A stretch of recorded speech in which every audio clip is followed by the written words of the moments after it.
Randy Calhoun didn't bother lowering his voice when he said it. He stood right there in the middle of Dry Creek's feed store, loud enough for every man within 20 feet to hear, and he laughed the way men laugh when they want an audience. Silas Mercer sent off for a wife through the mail, he announced, slapping his knee like he'd just told the best joke of the year. Paid good money, too. And you know what showed up on that train this morning?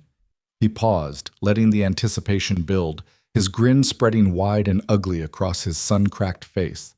A big old heifer in a brown dress, plain as a fence post and twice as thick. Lord help that man, he couldn't even see what he was buying before he bought it. The laughter came in waves. Men who had their own troubles, their own failing ranches, their own quiet desperation. They laughed anyway, because Randy Calhoun was the kind of man who made you feel safer when you weren't the one he was talking about. Nobody in that store said a word in defense of the woman who had just stepped off the train for the first time in her life, carrying one worn bag and no idea what waited for her. If this story already has you gripping your seat, you are exactly where you belong. Subscribe to this channel right now and hit that notification bell, because every week we bring you stories that will move you, shake you, and remind you what real strength looks like. Drop your city and country in the comments below. I want to see how far this story has traveled. Now let's get back to Mabel Harper and what she was about to do to every man who laughed at her. Well, the train had been running 4 hours late out of Abilene, which gave Mabel Harper plenty of time to sit in the last car and rehearse everything that could go wrong. She was good at that. She'd had 34 years of practice. She'd rehearsed it in the rooming house in Wichita 3 weeks before, sitting on the edge of a narrow bed with the letter from the matrimonial agency folded in her hands. She'd rehearsed it on the platform while her trunk was loaded, and Mrs. Doyle from the agency smiled the tight professional smile of someone who needed the commission. She'd rehearsed it across every mile of Kansas grassland, rolling past the smudged window, the part where he looked at her and his face did the thing faces always did, that quick rearrangement of features, that almost imperceptible flinch that meant he'd been hoping for something different. She knew that flinch the way she knew her own hands. What she hadn't rehearsed was what to do after it. The matrimonial advertisement had been short and businesslike. Rancher, 39, Dry Creek, Kansas. Requires capable woman, strong constitution, willing to work. No romantic expectations. Practical arrangement only. Room, board, and legal marriage provided. It had none of the flowery language the other ads used, none of the promises about companionship or building a life together. It had read, if she was honest, more like a job posting than a proposal. That was precisely why she'd answered it. She'd answered 17 others over the past 2 years. She'd received 9 replies. 4 of those had progressed to correspondence, and in every case, at some point in the letters, the man had asked for a photograph. She never sent one. There was no point. Mabel pressed her forehead briefly against the cool glass of the window and watched a hawk circle something in the dry grass below. She was not a woman who cried easily. She'd lost that habit sometime around her 19th birthday, when she'd finally understood that crying didn't change the particular shape of the world. But there was a hollow ache in her chest that she recognized as hope, trying to survive its own very reasonable doubts. Silas Mercer had never asked for a photograph. That was the thing that made her answer him. The train jolted and the conductor called out Dry Creek, and Mabel straightened up, gathered her bag, and decided the same thing she'd decided at every difficult moment in her life. She would deal with what was real when it was real, and not a minute before. The platform was smaller than she expected. 3 men stood near the water barrel, and 2 women talking near the station door stopped mid-sentence when she stepped down. She felt the pause. She always felt it. The man who detached himself from the group near the barrel was tall, lean in the way of men who don't eat enough rather than men who are naturally slim, with a face that had been burned and reburned by a decade of open sky. He wore a battered hat and a shirt that had been washed so many times the original color was anyone's guess. He looked at her. His face didn't do the flinch exactly, but it closed, like shutters pulled to. And that was almost worse. "Miss Harper," he said. It wasn't a question. "Mr. Mercer." She held out her hand and he shook it, briefly, the handshake of a man completing a transaction. "Wagons this way?" That was all he said. No welcome to Dry Creek. No, I hope the journey was comfortable. No, I'm glad you've come. He picked up her trunk without asking, loaded it into the wagon bed, and climbed to the seat. She climbed up beside him, arranged her skirts, and waited. He clicked to the horse, and they moved. The silence lasted about 4 minutes before a man on horseback pulled alongside them. Mabel hadn't seen him coming, but Silas clearly had, because his jaw tightened before the man even spoke. Silas? Randy Calhoun had the easy seat of a man who'd been riding horses since before he could read, and the kind of smile that was designed to look friendly while doing the opposite. This the one, then? Not your concern, Randy. Now, I'm just being neighborly. Calhoun's eyes moved across Mabel with the same attention a man gives a piece of livestock he's thinking about not buying. Ma'am, you must be the mail order. Long trip from wherever you came from? Wichita, Mabel said. Her voice came out level. She was grateful for that. Wichita. He repeated it like it was funny. Well, you're going to find Dry Creek a lot quieter. Not much for a woman to... He paused, the pause calculated. Do here, less you're good with your hands. His smile didn't reach anything above his mouth. I am, Mabel said. He laughed like she'd made a joke, tipped his hat at Silas, and wheeled his horse away. Silas said nothing. His hands were quiet on the reins, but the muscles along his forearm had gone tight when Calhoun rode up, and they were only now easing. He didn't apologize for Calhoun. He didn't explain him. He just drove. Mabel looked at the flat expanse of land ahead of them and thought, all right, so that's how it is. She'd been in worse situations. She'd been in situations where the contempt was less polite than Calhoun's, where it came without the thin pretense of a smile. She'd survived those. She would survive this. What surprised her, about 40 minutes into the drive, was when Silas spoke. The house needs work, he said, to the horse's ears rather than to her. Most houses do. He glanced at her sideways. Pantry's low. I've been paying a man to cook, and he's been robbing me blind and burning everything. Fired him 2 weeks ago. What have you been eating? Whatever doesn't need much doing to it. She nodded. How many men on the ranch? 6, right now. Had 9, but 2 quit after the last bad season, and 1 broke his leg in March and went back to his family. What do you grow? Cattle, mostly. Some horses. Had wheat the year before last, but the drought got it. He said the drought the way people say the name of someone they're still angry at. How long has the drought been going? 3 years of hard. Before that, 2 years of difficult. He paused. It's not a wealthy operation, Miss Harper. I told the agency that. I know what the letter said, Mr. Mercer. Another silence, different from the first. She could feel him trying to decide something. You knew what you were coming to, he finally said. It came out somewhere between a statement and a question. I knew what the letter described, she said carefully. Letters don't always tell the full story. No, he agreed. They don't. She waited to see if he'd say anything else. He didn't, but the silence that followed was slightly less sealed than the one before. It was the silence of 2 people who have both admitted something, even if neither one has said exactly what. Iron Ridge Ranch appeared at the end of a rutted track behind a stand of cottonwood trees that looked like they'd been arguing with the wind for years and were losing. The main house was a 1-story structure that had probably been respectable once. Decent wood, good proportions, but drought and neglect had done their work on it. A shutter on the east side hung at an angle. The porch boards were gray and soft-looking. 2 of the bunkhouse windows had been patched with oilcloth instead of glass. The ranch hands were in the yard when the wagon rolled in. 5 men, she counted quickly, in various stages of doing small tasks with the 2 slow movements of men waiting for something to happen. They turned to look. Mabel had the distinct sensation of an examination being conducted and scored, and not in her favor. One of the younger men, couldn't have been more than 22, with sandy hair and a face that hadn't quite figured out what it wanted to be, said something quiet to the man beside him.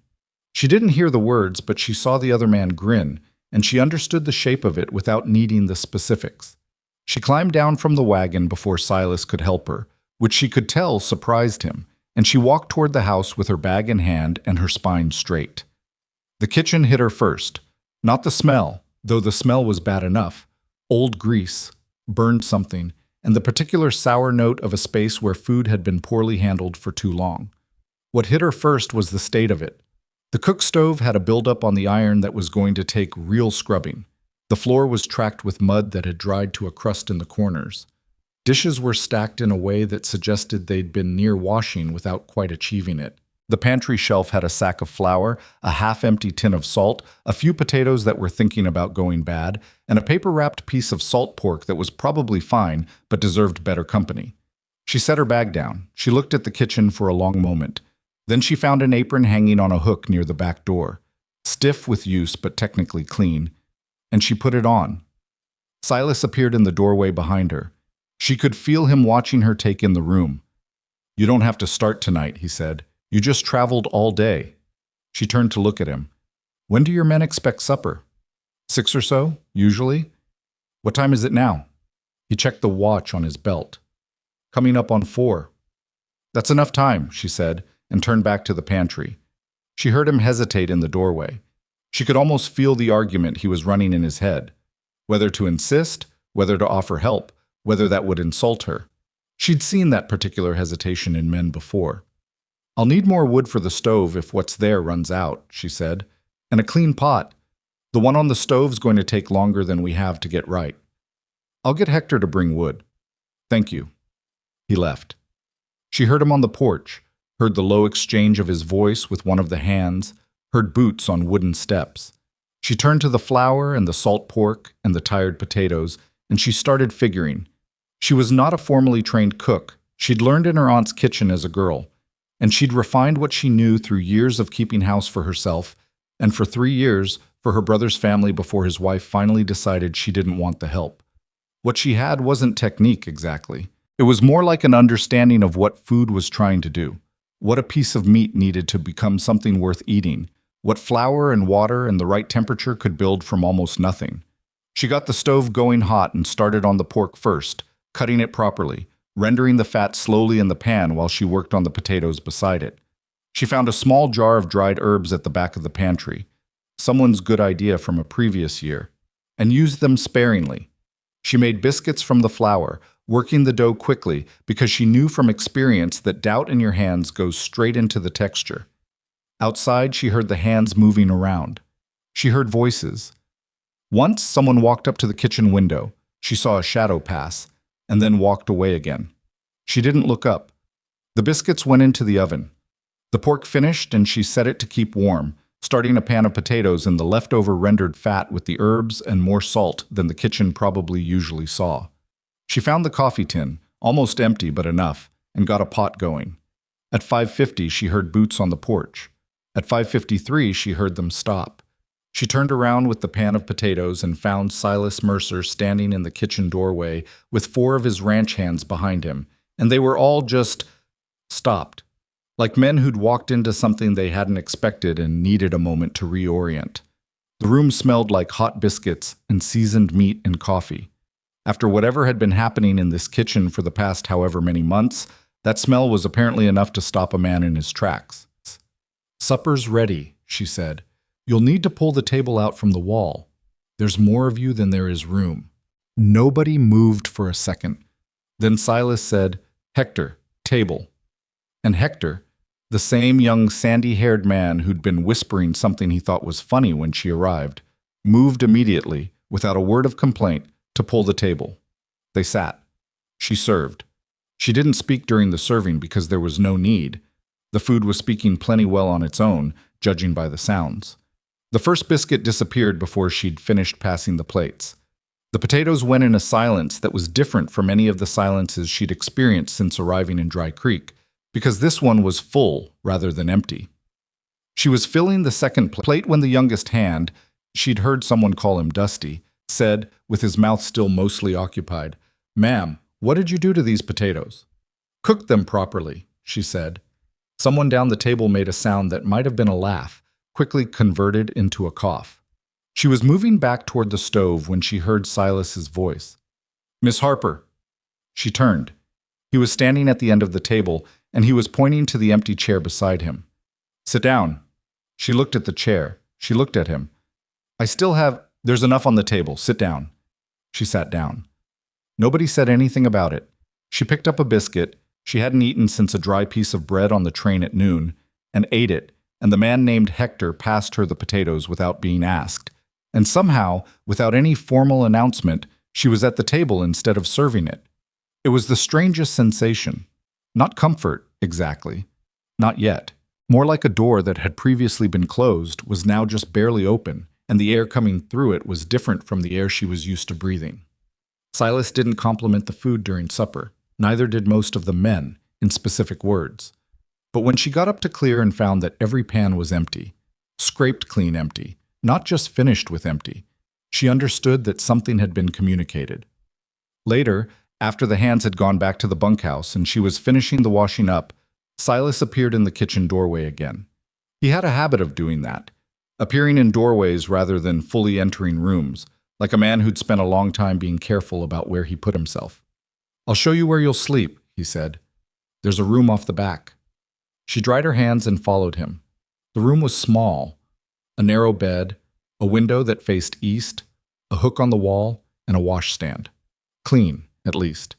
Someone had swept it recently, which she suspected was Silas. "It's fine," she said. "The water barrel's outside the back door. I'll have one of the men move it closer before winter's a real concern." She nodded. He stood in the doorway of the small room the same way he stood in all doorways, and she had the feeling he wanted to say something and wasn't sure where to start. "Mr. Mercer," she said, "I know what I looked like stepping off that train today. And I know what your man Calhoun thought, and I suspect your hands thought something similar." She kept her voice steady and matter-of-fact, because that was the only way to say hard things without them swallowing you. "I'm not going to tell you I'm something I'm not, but I'm also not going to apologize for what I am. The arrangement your letter described, I can fulfill it. I intend to. That's all I've got to offer, and I think you already knew that when you didn't ask for a photograph." The silence stretched. Outside, a coyote called somewhere in the dark distance. Silas Mercer looked at her for a long moment. Not the way men usually looked at her, cataloging deficiencies, measuring disappointment. Just looked at her, like he was reading something in a different language than he was used to. "The agency warned me I was being too plain in my advertisement," he said finally. "Said women wanted to feel courted, not contracted. I told them I'd rather be honest than court someone into a situation that turned out different than what I said." He paused. "Seems like you had the same idea." "I've been lied to before," she said. "I'd rather know." "Yeah." He looked at the floor briefly, then back at her. "So would I." He said goodnight and left, and she sat on the edge of the narrow bed and listened to the sounds of the ranch settling for the night. The horses in the corral, a door closing in the bunkhouse, the wind working at the eaves, and she thought that this was not what she'd hoped it might be. But it might be something. Something was more than she'd had before. She was still up an hour later, sitting at the small window, when she heard boots on the porch, and then voices. Silas and another man she didn't recognize, too quiet at first to make out the words. Then the other voice got a little louder, and she recognized it. Randy Calhoun. "Gonna be a problem is all I'm saying," Calhoun was saying. "A woman like that around the men all day, Silas, it reflects on the outfit. What are people going to think?" "People can think what they like." Silas's voice was flat. "I'm just looking out for you. I know Harlan Devitt's girl is still available. She's a sight more—" "Randy." A pause. "Go home." Silence. Then the sound of horses' hooves moving away at a pace that suggested Calhoun wasn't happy about being dismissed. Mabel sat at the window and looked at the dark yard for a while. Then she went to bed. She was awake again before 4:30. That was normal for her. Had been since she was young, since her aunt's house where the work started before the sun did. She rose quietly, dressed in the dark, and found her way to the kitchen, where she got the stove going and started the day's coffee before she even had a clear thought in her head. The sky outside was the color of an old bruise, just starting to lighten at the eastern edge. She stood at the kitchen window and watched it while the coffee heated, holding a cup that wasn't ready yet just to have something warm in her hands. The back door opened and she startled, turned to find Silas, already dressed and carrying a pail that meant he'd been to the corral. He stopped when he saw the lamp lit and the stove going. "How long have you been up?" he asked. "Long enough." He set the pail down and looked at her in the same measuring way he'd used the night before, but less guarded. Morning did that to people, took some of the armor off. "Coffee's almost ready," she said. He got a cup from the shelf. He didn't say anything else. She poured when it was done, and he leaned against the wall and drank it, and she stood at the stove and drank hers, and outside the sky went from bruise color to pale gray to something almost pink at the far edge. It wasn't a conversation. It was closer to an understanding, the kind that doesn't need words because words would only make it awkward. Two people starting a day in the same kitchen and neither of them running from it. That was something. That was, Mabel thought, a place to start. What she didn't know yet, what neither of them knew, was that starting was going to be the easy part. The ranch had debts she hadn't been told about, enemies Silas hadn't warned her of, and a particular problem living in the shape of Randy Calhoun that wasn't going to stay on the other side of a polite dismissal for very long. But at 4:50 in the morning, with the coffee warming her through and the sky doing its slow work outside the window, Mabel Harper was still in the business of hope. She had been a long time coming to this ranch, and she had not come all this way to fail. The second week started the same way the first one had ended, with Mabel up before the sun and the ranch hands pretending they weren't watching her every move. She'd figured that out by day 3. They weren't hostile exactly. It was more like they were waiting for her to complain or to ask for something unreasonable, or to do the thing that women who didn't belong in a place eventually did, which was to make the place rearrange itself around their discomfort. They'd seen that happen before, probably. Most of them had the look of men who'd watched a lot of things not work out. So they watched. And Mabel worked, and didn't complain, and didn't ask for anything she couldn't see a clear reason for, and slowly, the watching changed quality. It went from suspicious to something more like cautious interest. Dusty was the first one to actually talk to her. He appeared in the kitchen doorway on a Wednesday morning, hat in hand, while she was working through a batch of bread dough that she'd started the night before. He stood there long enough that she finally looked up. "You need something?" she asked. He turned the hat over in his hands. "I wanted to say, about supper that first night." She waited. "I said something to Pete when you got off the wagon, something I shouldn't have." He didn't look at her when he said it. His ears had gone red. "I wanted to say I'm sorry for it." She looked at him for a moment. He was young enough that the apology had probably cost him something real. Young men that age didn't offer them easily, especially not to women they'd only just met and already wronged. "All right," she said. He blinked. You're not going to ask what I said?" "No." "Why not?" She turned back to the dough. "Because it doesn't matter what you said. It matters that you're standing here saying it wasn't right." He was quiet for a moment. Then, "Can I ask you something?" "You can try." "How do you do that? Just not let it land on you?" She thought about that while she worked the dough. "Who said it doesn't land?" He had no answer for that. He put his hat back on and left, and she heard him in the yard a few minutes later, talking to Pete about something entirely unrelated, and she pushed the dough down hard with the heel of her hand and kept going. The truth was, it did land. It had always landed. She'd just gotten very practiced at not showing the landing, at keeping her face neutral, while something inside took the hit and filed it away in the long ledger of things she'd absorbed and survived. You couldn't let people see the ledger. The moment they saw it, they either felt sorry for you or they used it. Neither outcome helped. Silas came in from the east pasture around mid-morning with a look on his face that she'd started learning to read. The specific tightness around his jaw that meant something had gone wrong in a way that wasn't immediately fixable. He poured himself water from the pitcher on the shelf and drank half of it standing at the counter before he said anything. "East fence is down again," he said. "Third time this month." "Storm damage?" "No." His voice was flat. "Not storm damage." She looked at him. He was staring at the bottom of his glass like it owed him something. "What kind of damage, then?" He set the glass down. "The kind that doesn't happen by accident. Posts pulled, not broken. Wire cut clean." He paused. "Cattle got through into Calhoun's grazing land. He's threatening to bill me for trespass and feed." Mabel stopped what she was doing. "Can he do that?" "He'll try." Silas's jaw worked briefly. "He's been trying to get that east pasture for 2 years. It sits right against his land, and he knows I can't afford a long legal argument." "Do you know it was him?" "I know what I know." He picked up the glass again, looked at it, put it back down without drinking. "I can't prove it," which is exactly how he likes things. She thought about the conversation she'd overheard from her window that first night. Calhoun's voice carrying across the porch. The way Silas had dismissed him. The easy confidence in Calhoun's tone of a man who was used to getting what he went after eventually. "He came by here while you were in town yesterday," she said. Silas went still. What? Rode in around 2 o'clock, said he was looking for you. She kept her voice even. Walked around the yard some, looked at the barn. Didn't go in, but he looked. Did he say anything to you? He said the ranch looked better than he expected. She paused. He said it in a way that wasn't a compliment. Silas was quiet for a moment that stretched.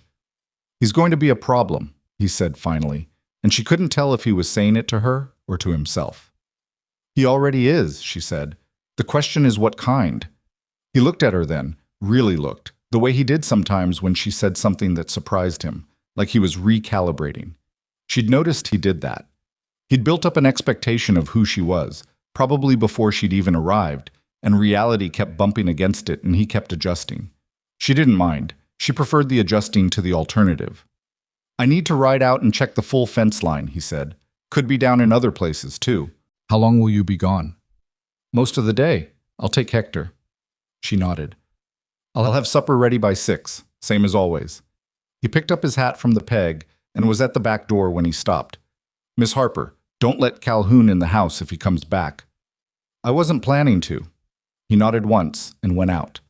She watched him cross the yard toward the barn, and she thought about the fence post that had been pulled rather than broken, and the careful way Silas carried the weight of this place. Every problem added to what was already there, never quite set down. And she felt something she hadn't expected to feel for a man she'd known less than 2 weeks. Not love. Nothing like that. Not yet. Maybe not ever in any form she recognized from other people's descriptions of it. Something more practical. Respect. And under it, the instinct to stand beside someone rather than wait to see which way they fell. She went back to her work. The afternoon brought 3 things she hadn't planned on. A delivery of dry goods from town that included items she hadn't ordered and couldn't identify who'd authorized. A visit from a woman named Clara Hatch, who introduced herself as the wife of the nearest neighboring rancher and then spent 40 minutes examining everything in the kitchen with the thoroughness of a county inspector, and a problem with the smokehouse door that turned out to be repairable if you had the right bit of iron and the patience to work with a fire. Mabel handled all 3. The dry goods she sorted and inventoried, noting what had been sent and the prices marked on the receipt, which she set aside for Silas to review because 2 of the prices were wrong in ways that added up to real money over time. The woman, Clara, she fed coffee and a slice of bread with the last of the preserves she'd found behind the flour sack, and let talk without offering much back, which seemed to be what Clara wanted, an audience rather than a conversation. By the time Clara left, Mabel knew most of what there was to know about the social geography of Dry Creek, who mattered and who thought they did, and which opinions about Iron Ridge Ranch were currently in circulation. The smokehouse door she fixed herself with a bent nail and a piece of leather strap, because waiting for one of the hands to get to it meant another day of the door swinging and cold air getting in around the curing meat. Clara had told her, in the pleasant way of a woman sharing information that isn't entirely pleasant to share, that most people in town thought Silas Mercer had made a mistake. Not a moral mistake, Clara had clarified quickly, her hands wrapped around the coffee cup. Nobody's saying that. He has every right to. It's just that people thought, with the ranch in the state it's in, he might have looked locally. There are women in Dry Creek who would have. She stopped, redirected. I think it's brave, is what I think, coming all this way. Brave or desperate, Mabel had said, and Clara had laughed in the uncertain way of someone who couldn't tell if it was a joke. It wasn't a joke, but it wasn't entirely serious either. Mabel had meant it as the true thing, which was that bravery and desperation weren't as different as people liked to believe. Most acts that looked like one were also the other, if you looked from the right angle. Silas came back from the fence line at 5:30 with Hector and a third man, and she didn't recognize, all 3 of them dusty and jaw-set in a way that told the story before he opened his mouth. How bad? She asked when he came into the kitchen. 3 sections down, 2 more that were cut and then propped back up. Looked fine until you got close. He dropped into a chair at the kitchen table without his usual hesitation about whether to sit or stand. He looked tired in the bone-deep way, not just the muscle way. Someone's been systematic about it. The man she didn't know was introduced as Joe Pickard, a ranch hand from 2 spreads over whose boss had sent him to tell Silas that Calhoun's men had been spotted near the property line 3 days running. My boss wanted you to know, Pickard said. He was older than Hector, maybe 40, with careful eyes. He said he'd have come himself, but Calhoun's already got a bone to pick with him over the water rights on Miller Creek, and he doesn't want to make it worse. I understand, Silas said. Tell him I appreciate it. Pickard ate supper with them. Mabel had made enough without being asked, having already read the situation when she saw 3 riders coming in, and left before dark. Hector went to the bunkhouse. Mabel cleared the table and started washing up, and Silas sat with the ranch ledger open in front of him, but didn't write anything in it. You know what he's after, she said. It wasn't a question. The east pasture, the water access that comes with it. He turned a page he clearly wasn't reading. If my cattle keep getting through that fence and onto his land, I'm looking at a trespass claim and then an impoundment of the herd while it's in dispute, which costs money I don't have and time I can't afford, and by the time it's settled, the ranch is in enough trouble that selling makes sense. That's how he'd frame it. His voice was controlled, but just barely. She dried the last dish and set it on the shelf and turned around. He was looking at the ledger, but his eyes weren't moving. Mr. Mercer. He looked up. Can I ask you something direct? Go ahead. How close is it, really? The financial situation. He was quiet long enough that she thought he might not answer. Men of his type, and she'd known the type before, the ones who held everything close and called it pride, often didn't. It wasn't that they lied. It was that they'd been taught that saying a hard thing out loud made it more real, and they'd rather keep it theoretical. But he answered. 1 bad winter, he said. Maybe 1.5 if I'm careful and nothing else goes wrong. He paused. The drought took more than 1 season to fix. I borrowed against the land 2 years ago to keep the herd through the worst of it. The loan's not due until spring, but the interest is eating what little margin there was. She nodded slowly. And if Calhoun gets the east pasture, then I lose the water access, and the west herd has to be moved or sold because they can't get to Miller Creek without crossing land I no longer have rights on. He closed the ledger. Which means selling half the cattle at whatever price the market's offering, which right now isn't enough.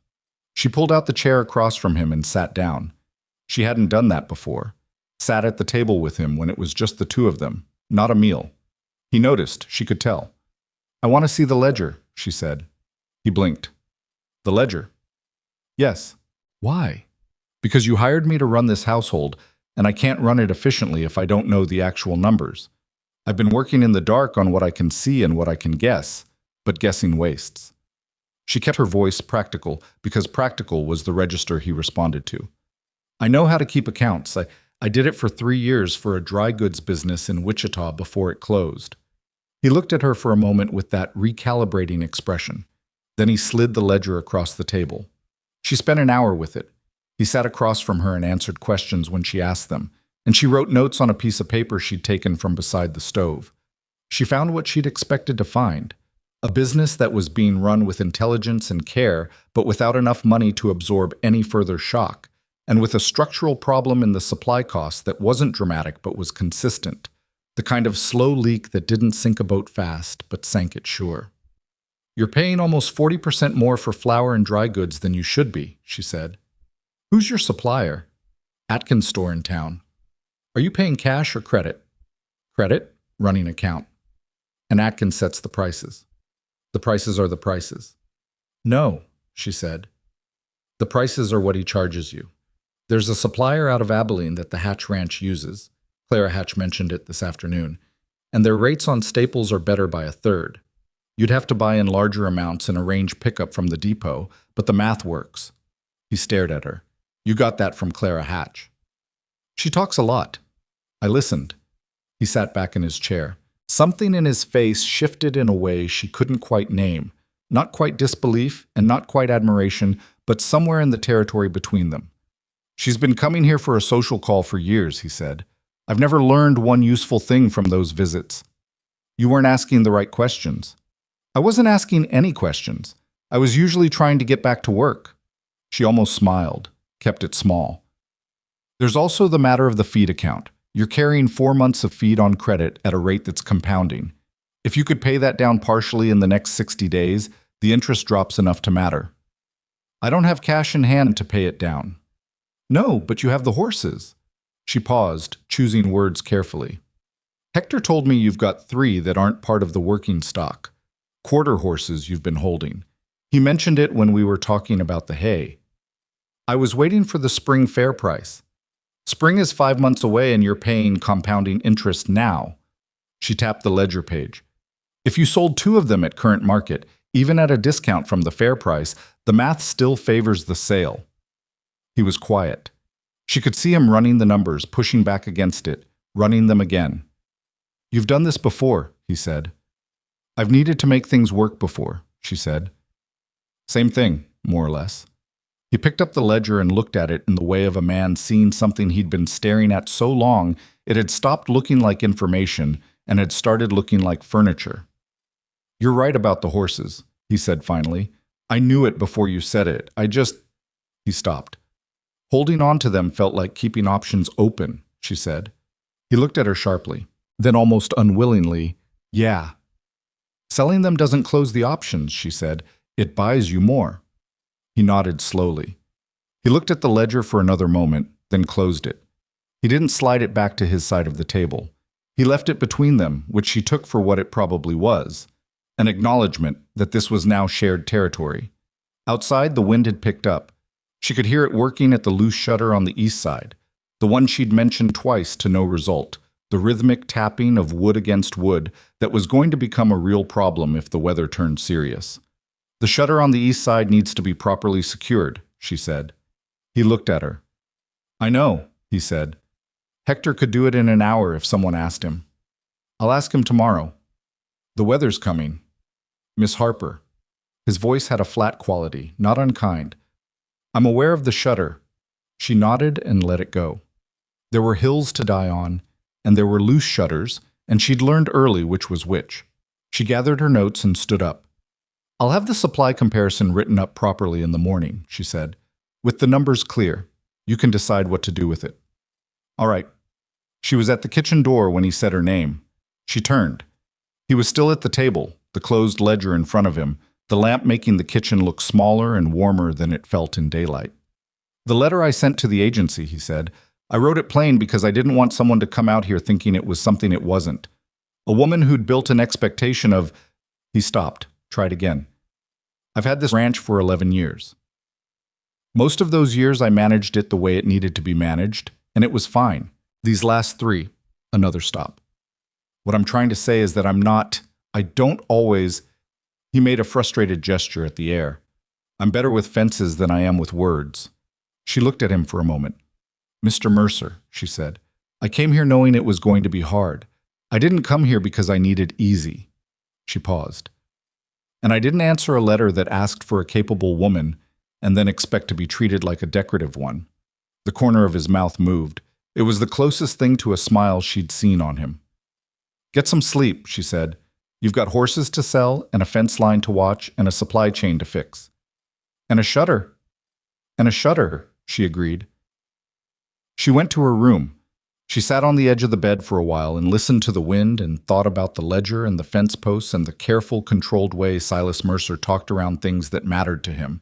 And she thought that this place was more complicated than she'd allowed herself to imagine on the train from Wichita. She was still thinking when she fell asleep. The next 3 days moved fast. Silas sold 2 of the horses to a buyer out of Salina who came through on Thursday. Not the spring fair price, but 20% less, which still covered the critical piece of the feed account and dropped the compounding interest to a number that didn't make the ledger bleed. Mabel wrote to the Abilene supplier the same day, using Clara Hatch's contact as reference, and got a reply by Saturday that confirmed the rates and the minimum order. She showed Silas the reply at breakfast. He read it twice. How'd you get them to reply so fast? I was specific about what we needed and when. Suppliers like specific. Vague buyers waste their time. He set the letter down. This could save us close to $80 a year at current rates, she said. Probably more if prices move the way they've been moving. $80. She could see him doing what that number meant in real terms. Repairs it could cover, a buffer it could build, the fraction of breathing room it could create between now and the spring when the loan payment was due. It wasn't enough by itself, but it was a piece, and you built things from pieces. I'll need to tell Atkins we're changing suppliers, he said. He's not going to like it. No, but he'll like it more than you owing him money you can't repay. He looked at her with that recalibrating expression again. She was getting used to it. "You say things straight," he said. "I've noticed you prefer it." "Most people think that's rude." "Most people," she said, "are thinking about their own comfort when they soften things. I'm thinking about yours." He was quiet for a moment. Then he picked up the Abilene letter and folded it with the deliberate care of something he intended to keep. He tucked it into his shirt pocket and went back to his eggs. Saturday afternoon, Calhoun came back. She heard the horse before she saw him, the particular rhythm of a horse being ridden by someone who didn't much care about the animal's footing. She was in the yard hanging laundry when he rode through the gate, and she kept doing what she was doing. "Miss Harper," he said from the saddle. "Silas around?" "He's on the property," she said. She didn't say where.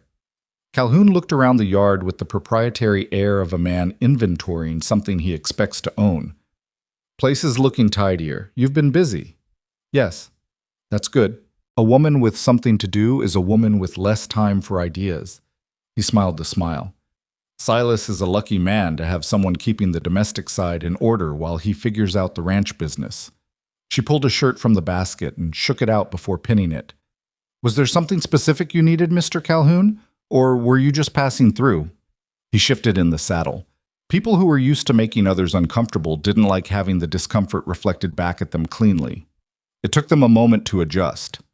"Tell Silas I'd like to talk about a business arrangement," he said. "I've got a proposal that could help him through a tight spot, neighbor to neighbor." "I'll tell him you came by." "You do that." He looked at her for a moment. "You know, you're not what I expected when I heard about the advertisement and all." "I never am," she said.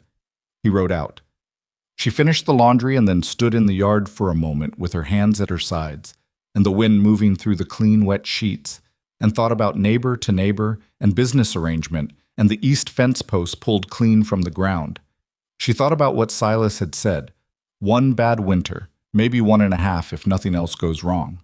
She thought about how much damage you could do to a man's operation if you were patient and systematic and had no particular scruples about the methods. When Silas came in from the far pasture at 4 o'clock, she told him about the visit. She told him exactly what Calhoun had said, word for word, including less time for ideas. She watched Silas's jaw go tight when she said that part.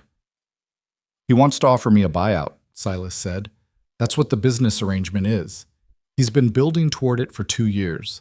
Every bit of pressure he's put on this ranch has been toward getting me to a point where selling looks better than holding on. Will it work?" He looked at her. "No." The word came out flat and certain. "It won't work." She nodded. "But he's going to keep trying," she said. "Yeah." He took his hat off and hung it on the peg and ran a hand through his hair. "He's going to keep trying." They stood in the kitchen in the late afternoon light, and outside the wind was picking up again. And somewhere on the east fence line, there were probably posts that were about to have another problem, and the loan sat on the books like a stone, and Calhoun was riding back toward whatever it was he called his ranch with a smile on his face. But the supply letter was in Silas's pocket. The feed account was reduced. The horses had been sold at a price that made the math better than it had been. And the woman standing in the kitchen had spent less than 2 weeks at Iron Ridge Ranch and had already found 3 different ways to slow the bleeding. Silas looked at her, and she looked back at him, and neither of them said anything for a moment, because some things were true in ways that didn't need saying. Then she turned to the stove and started supper, and he went to wash up for the evening, and the ranch went on doing the hard business of surviving one day at a time, the way it had always done, except that now, for the first time in longer than either of them could exactly say, it didn't feel like it was doing it alone. The letter from the Abilene supplier arrived on a Tuesday. By Wednesday morning, Silas had made the formal switch, sent word to Atkins in town, and come back from that particular errand with the expression of a man who'd done something uncomfortable and was satisfied he'd done it anyway. "How'd Atkins take it?" Mabel asked. "The way he takes everything he doesn't like," Silas said, pouring himself water at the counter, with a smile and words that meant the opposite of what they said. "Did he threaten to call the credit account early?" "He implied it." "Can he?" "The terms say 60 days notice." He drank. "Which gives us time if he does." She nodded and went back to the bread she was shaping. Behind her, she heard him set down the glass and not leave, which meant there was more. "He also mentioned Calhoun," Silas said. She turned around. Said Calhoun had been in the store the day before asking about my account balance. His voice was controlled in the particular way it got when he was managing anger rather than feeling it. Atkins told him he couldn't share that information, but the fact that Calhoun's asking tells you something. He's trying to find out how close to the edge you are. Yeah. And now that you've switched suppliers, Atkins might tell him anyway. Not directly, but men talk, especially when they're annoyed. Silas looked at her. That's what I was thinking. She turned back to the bread, pressed it into the pan. Then we need to move faster on the loan plan than we thought. I know. A pause. I sent a letter to the bank in Salina yesterday, asked about restructuring the terms. She hadn't known that. He hadn't told her, which was his right. It was his ranch, his loan, his decision. But he was telling her now, and she noted the difference between not telling someone and telling them after. Good, she said. What did they say? Haven't heard back yet. Might be a week. All right. She slid the pan toward the back of the counter. Then we wait on that and keep working on what we can control. He was quiet for a moment. Then, you're not going to ask why I didn't mention the letter before I sent it. No. Why not? She looked at him over her shoulder. Because you're not required to report every decision you make to me, Mr. Mercer. This is your ranch. I help where I can. That's the arrangement.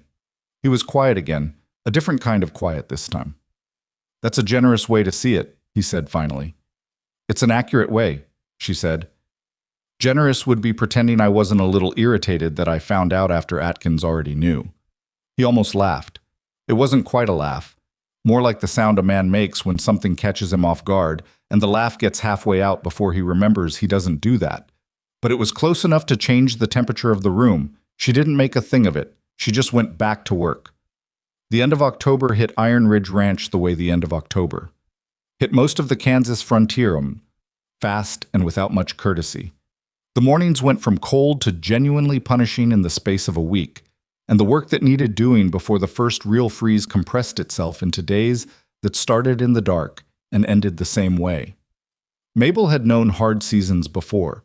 What she hadn't known was the particular texture of frontier winter preparation, where every task left undone before the snow came was a debt you paid in February with interest you couldn't afford. She adapted. She put up the last of the root vegetables in the cellar, organized the store of salted meat so the oldest went first, sealed the gaps around the kitchen door with a strip of leather. She cut from a spare piece of harness and started cooking in larger quantities so the stove's heat was used more efficiently. She learned to watch the sky in the northwest, which was where the bad weather came from, and to read the particular shade of gray that meant you had an hour versus the one that meant you had 20 minutes. The hands noticed. They didn't say much about it directly. Men on a working ranch generally didn't offer compliments like they were passing out candy, but the way they moved around her changed. There was less of the sidelong awareness of someone in the space who didn't quite belong. She'd become part of the rhythm of the place, and they'd adjusted to it the way you adjust to anything that proves its usefulness long enough. Dusty, in particular, had made himself quietly useful to her. He appeared in the kitchen most mornings before the others, ostensibly for coffee, actually because he'd taken on the unofficial role of keeping her supplied with firewood before she had to ask. She'd noticed he also made sure the water barrel nearest the kitchen was filled before he started his own day's work. She didn't comment on it, she just made sure there was always a biscuit set aside when he came in. That was how most things worked, she was finding. The things that mattered got communicated without being spoken. The afternoon that changed things started ordinarily enough. She was in the yard, scrubbing the week's laundry in the big iron tub she'd set up near the back of the house. The water was heated and she worked standing over the steam, her arms deep in the wash, her back already aching from 2 hours at it. The temperature had dropped since morning, and the heated water that had felt like relief an hour ago was now just barely warm, and her hands were red and chapped from the combination of cold air and hot water and lye soap. She heard footsteps but didn't look up. The hands moved through that part of the yard regularly. "Miss Harper." She looked up. It was Pete, the one who'd been whispering with Dusty on the day she arrived, the one whose grin she'd seen without hearing the words. He was standing a few feet off with his hat in his hands, which was the posture of someone about to say something they'd been working up to. "What is it?" she asked. "There's a man at the front gate." He hesitated. Says he's from the county assessor's office. Wants to speak to whoever's in charge of the household. She dried her hands on the side of the tub. Where's Mr. Mercer? South pasture, far end. He wouldn't hear us if we hollered. Hector? Gone with him. She looked at Pete for a moment. He was young, maybe 24, and had the look of someone who was genuinely uncertain what the right move was. I'll talk to him, she said. The man at the gate was not from the county assessor's office.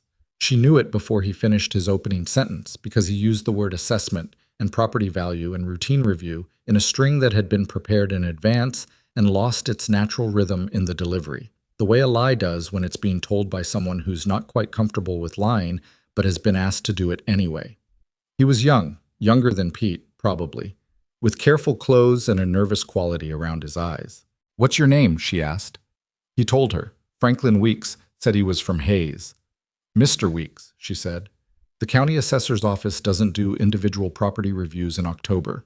They do them in the spring before the planting season, so the valuations reflect active land use. You'd know that if you worked there. He went still. So I'll ask you again, she said.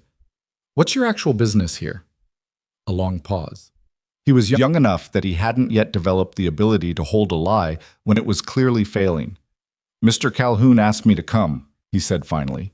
He wanted to know about the state of the property, whether it looked like it was in financial trouble. She looked at him steadily. And what were you supposed to do with that information? Write up a report. He was miserable now. He's my uncle, my mother's brother. He said it was just that he was thinking about making a business offer and wanted to understand the situation. Your uncle sent you to spy on this property using a false cover story. He flinched. I wasn't going to go inside or anything. Just look around, talk to whoever was here, and report back to him about what you saw. He didn't answer, which was an answer. She looked at him for a moment, really looked, the way she looked at things she was trying to understand rather than react to. He was not a bad young man. He was a young man who had an uncle with a certain amount of authority over him and hadn't thought clearly enough about what he was being sent to do. Go home, Mr. Weeks, she said.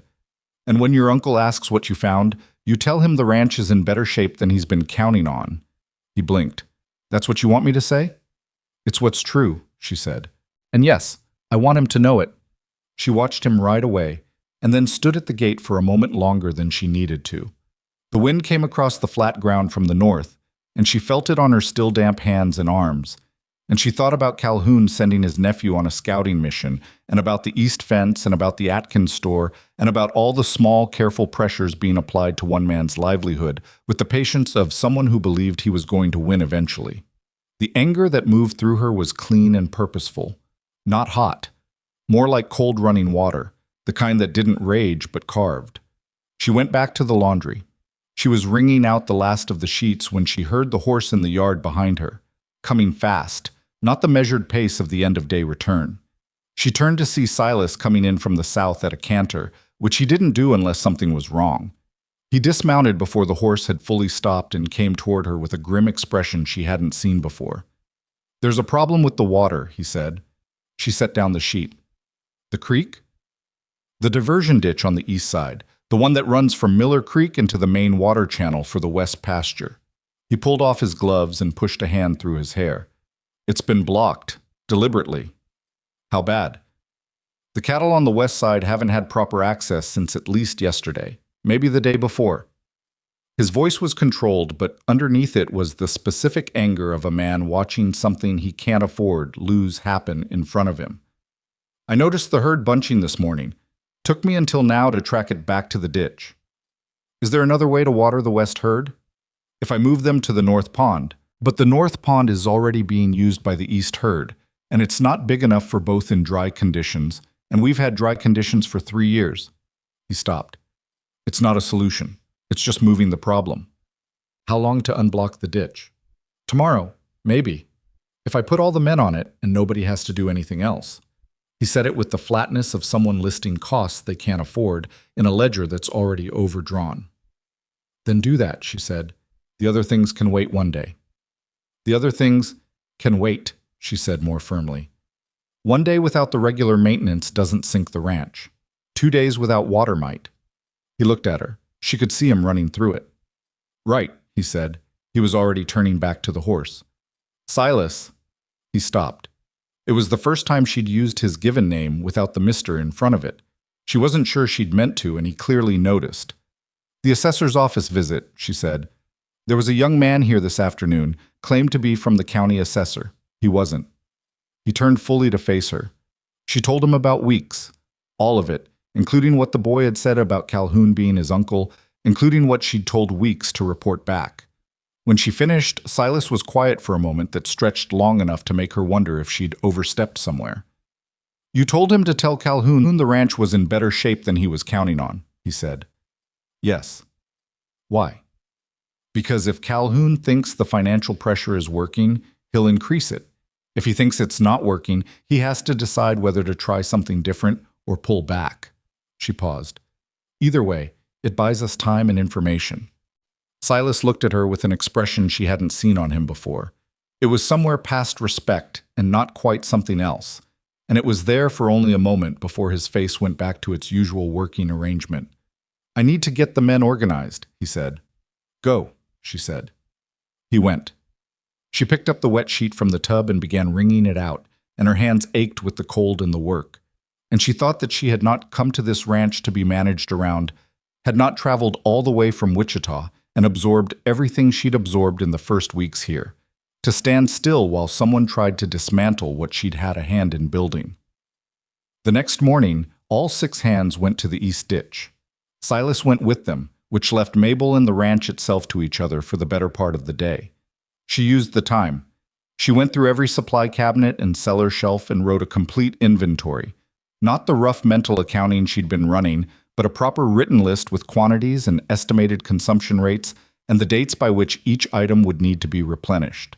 She checked the smokehouse where the cured meat hung, found one piece that was turning and dealt with it before it could spread. She mended 3 pieces of tack that had been sitting in the wrong corner of the barn for weeks because nobody had bothered to move them to where they could be repaired, and she got them repaired and back in the barn where they belonged. Around midday, she heard a horse in the yard and went to look, and found Clara Hatch tying up at the post with a basket over one arm and an expression that suggested she'd been deciding whether to come for at least the past hour. I brought bread, Clara said, holding up the basket with a slightly defensive air, as though she expected the offer might be declined. My William's at the land office in Hayes, and the children are at my sister's, and I had too much time this morning. Come in, Mabel said. Over coffee and Clara's bread, which was better than Mabel had expected, Clara talked. This was what Clara did. She talked in the looping, recursive way of a woman whose interior life was larger than her daily conversation usually allowed for, circling back to things she'd said earlier and adding to them, doubling back on herself, occasionally saying something so precisely true that it arrived like a cold splash of water between the chattier passages. She said, about 20 minutes in, still apparently talking about a quilt she'd been working on. My William thinks Calhoun is going to try to bring a formal complaint before the county board about the fence and the cattle trespass. Mabel set down her cup. On what grounds? She asked. Negligent maintenance of property boundaries. Repeated trespass of livestock. Possible willful disregard. Clara said it the way she said everything, in the tone of someone reporting, not editorializing. But her eyes were watching Mabel carefully. He's been talking to the county commissioner, man named Elias Pruitt. They're friends from before, from somewhere. William heard it at the land office in Hayes last week. A formal complaint would mean what exactly? Mabel asked. A hearing? A hearing, and if it goes against Silas, impoundment of the cattle in question until fines are settled, and a mandatory fence repair order with a county inspector sign-off, which takes time and money. She paused delicately. William says the timing isn't an accident. A hearing set for late November, early December, when the ranch is at its tightest going into winter, is the kind of thing that can break a man's operation if it's already strained. Mabel was quiet for a moment. Clara, she said, why are you telling me this? Clara looked at her coffee cup. She turned it in her hands. Because I've lived next to Iron Ridge Ranch for 7 years, and I've watched Silas Mercer work himself half to death to hold on to it, and I've watched Randy Calhoun pick at it like a buzzard every time there's been a bad season, and I am... She stopped, pressed her lips together. I am tired of watching a decent man get picked apart because he's too proud to ask for help and doesn't have enough people in his corner. A silence settled between them that was more comfortable than most. "And because you're different from what I expected," Clara added, more quietly. "When I came to look you over, and I was coming to look you over, I'm not going to pretend I wasn't. I expected to find someone who'd either already left or already given up." She met Mabel's eyes. "You're neither one." Mabel didn't say anything for a moment. "Does your William know the county board procedure for challenging a complaint before it goes to a hearing?" she asked. Clara blinked, then slowly, "He might." Would he be willing to sit down with Silas and explain it? Not as a favor, as one rancher to another. Silas doesn't take well to what he sees as charity, but information between neighbors is different. "William respects Silas," Clara said. "He would do that." "Good." Mabel picked up her coffee. "Can you arrange it for this week, if possible?" Clara looked at her for a long moment with an expression that Mabel couldn't entirely read, and then she smiled. A different smile from the careful social one she'd worn on her first visit, something more direct and less managed. "You're going to be good for this place," Clara said. Mabel did not answer that directly. "More coffee?" she said. When Silas came in that evening with mud to his knees and the particular exhaustion of a man who'd done a day of hard physical work on top of a night that hadn't included enough sleep, she told him about Clara's visit. She told him about the county board in Calhoun and the commissioner named Pruitt, and she watched the tiredness in his face get weighted down by something harder. He sat at the kitchen table and she put a plate in front of him and poured coffee, and he didn't touch either one right away. "The ditch is clear," he said. "The cattle have water." "Good." "It'll need to be watched. If someone blocked it once, they'll do it again." "I know." He looked at the plate without seeing it. "Pruitt's a problem. He and Calhoun go back. A formal complaint with Pruitt's support in the room is—" He stopped. "It's not good. William Hatch would be willing to talk through the challenge procedure with you," she said. "Clara said she'd arrange it." He looked up. "You asked her to arrange it." "I asked if she could." She sat down across from him.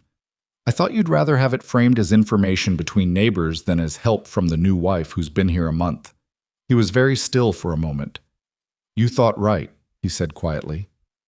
"Eat your supper," she said. He ate. She sat across from him with her own plate, and the kitchen was warm from the stove, and outside the wind had died to almost nothing, which happened sometimes in the fall, the quiet before whatever was coming next.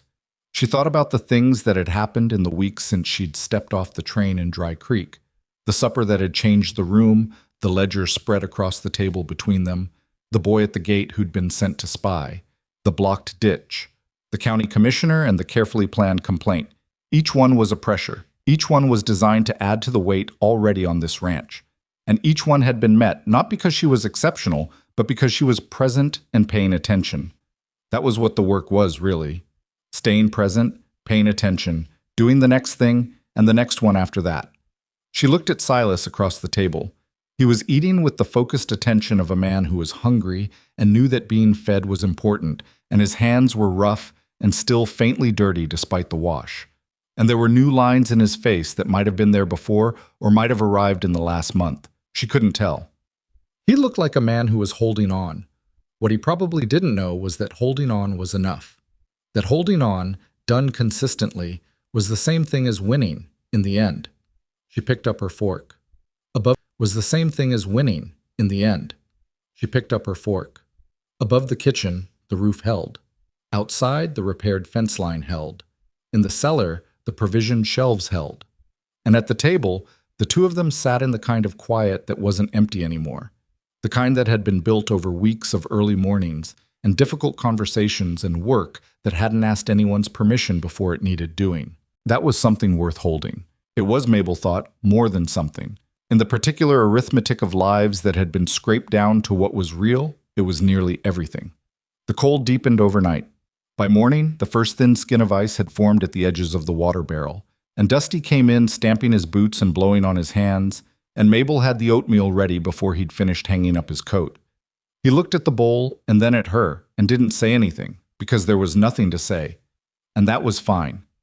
Hector came in next, then Pete, then the others, and the kitchen filled with the noise and steam of men starting a hard day, and Mabel moved through it all with the efficiency of someone who had finally learned the particular geography of this space, who needed more coffee, who ate fast and left, who lingered, who was carrying something he hadn't said yet. When Silas came in last, pulling the door shut against the cold with more force than necessary, she already had his coffee poured. He picked it up and stood at the window and looked at the pale, frozen yard. "Hatch sent word this morning," he said. "He'll come Thursday." "Good," she said. He drank his coffee. She watched the yard with him for a moment, both of them looking at the same light on the same cold ground, and the morning held still around them. "Mabel," he said. She waited. "Thank you." He didn't look at her when he said it. He was looking at the yard, the frozen water barrel, the bunkhouse roof with its curl of smoke. He said it the way a man says something true that he's been working up to for longer than the conversation has been happening. For all of it. What you did with the ledger, with the supplier, with Calhoun's nephew, for asking the Hatches. A pause. For being here. She picked up her coffee and looked at the yard too. "This is where I'm supposed to be," she said. She meant it in the most practical sense.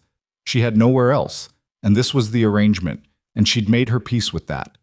But standing there in the cold morning light with the coffee warm in her hands, and the ranch outside the window doing its slow work of surviving, she thought that sometimes practical truth and real truth were the same thing, and this was one of those times. William Hatch arrived on Thursday the way he did everything, apparently, quietly and without ceremony, tying his horse at the post and walking to the door with the unhurried movement of a man who had nowhere more important to be, and knew it. He was broader than Silas, shorter by 2 inches, with a face that had been worked over by years of outdoor labor and had come out the other side looking deliberate rather than worn. Mabel let him in and poured coffee without being asked, which he acknowledged with a nod that carried more warmth than most men's words. Silas came in from the barn a few minutes behind, shook Hatch's hand, and they sat at the kitchen table. The same table where the ledger had been spread out, where the Abilene letter had been read, where 2 people had worked out the beginning of something that neither of them had named yet. Mabel went back to the bread she was making, which put her at the far counter with her back to them, close enough to hear, far enough that the conversation was between the 2 men and not a presentation for her benefit. She listened. Hatch knew his county procedure. He talked through it without hurry. The formal complaint process, the timeline between filing and hearing, the grounds on which a complaint could be challenged before it reached the board. His voice had the plain rhythm of a man who had learned things by needing them rather than by study, which made him easier to follow than most. "The critical piece," Hatch said, "is documentation. Calhoun's complaint will lean on the fence damage and the trespass. What he needs is for those 2 things to look like Silas's negligence. What you need is to show they were caused externally." "I know the fence was cut," Silas said. "I can't prove who did it." "You don't need to prove who. You need to show the cuts are inconsistent with weather or animal damage. That's a different bar." Hatch wrapped both hands around his coffee cup. "You need someone who can look at the remaining evidence, the post holes, the wire cuts, and state in writing that they show signs of deliberate interference. A man with practical expertise, not a lawyer, not a county official, a working man whose opinion the board can't easily dismiss." Silas was quiet for a moment. Joe Pickard looked at one section. "Pickard's good, but he works for a ranch that already has bad blood with Calhoun over Miller Creek. The board could argue bias." Hatch turned his cup. "There's a man named Garrett Voss in Hayes, retired range manager, spent 30 years managing fences across 4 counties. He's testified before the county board before. They know his name.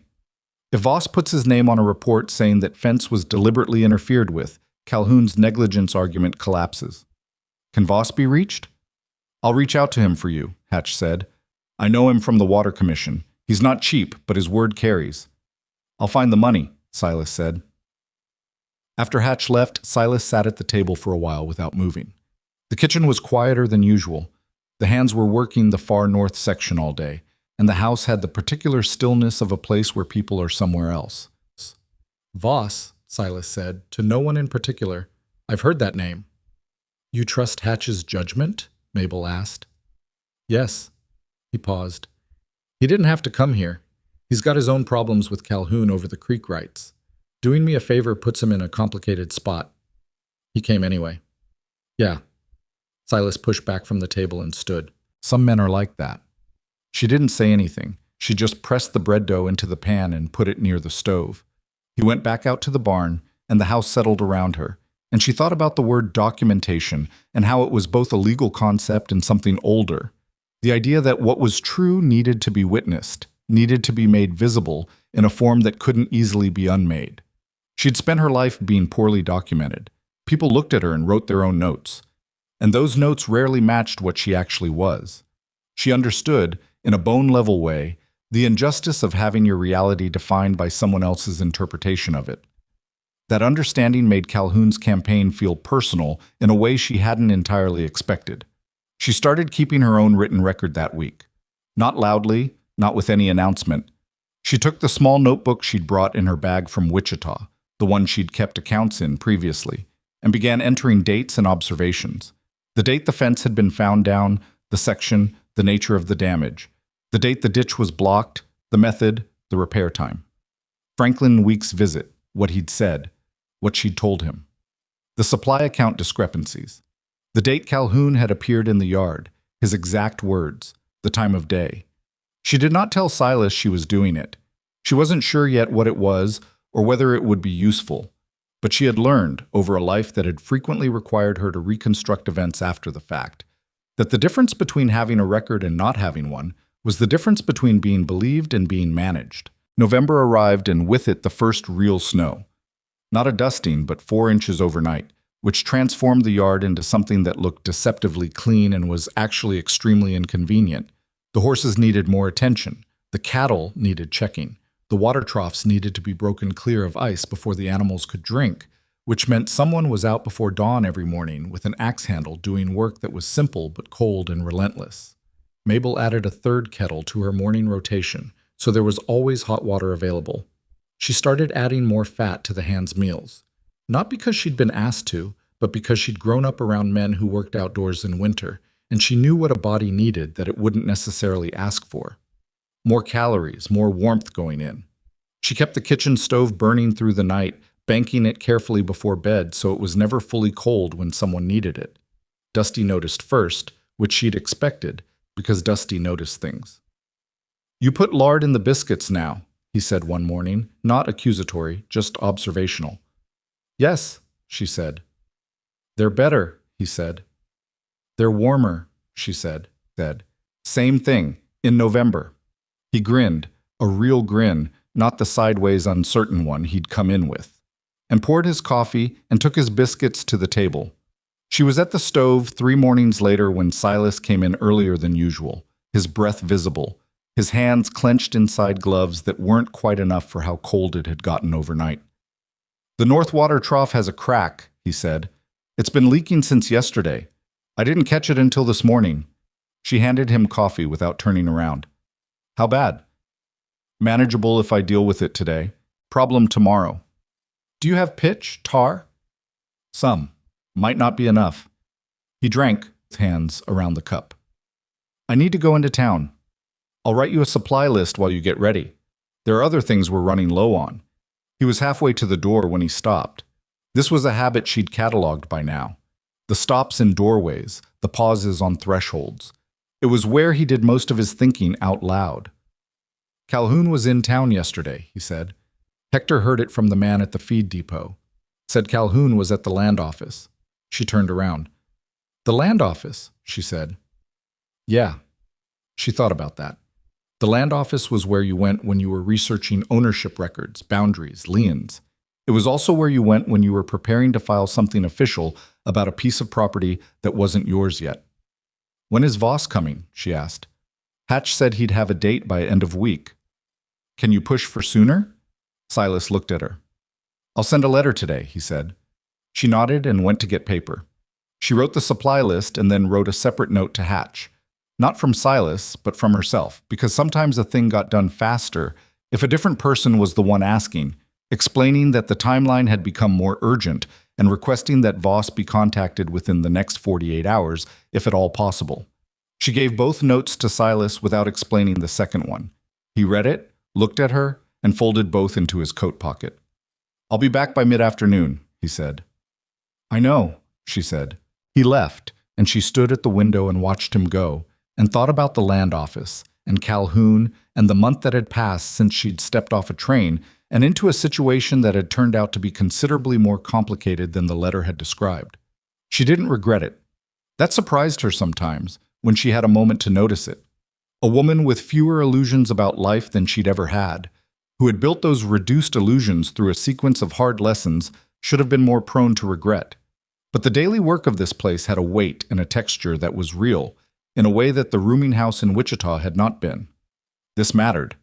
What she did here mattered, and she could see the evidence of it in the ledger that now showed a better margin, and in the cellar shelves that were properly stocked, and in the way the hands sat at supper and laughed sometimes, actually laughed, not the tense social noise of men performing comfort, but the real thing that comes when people are genuinely all right.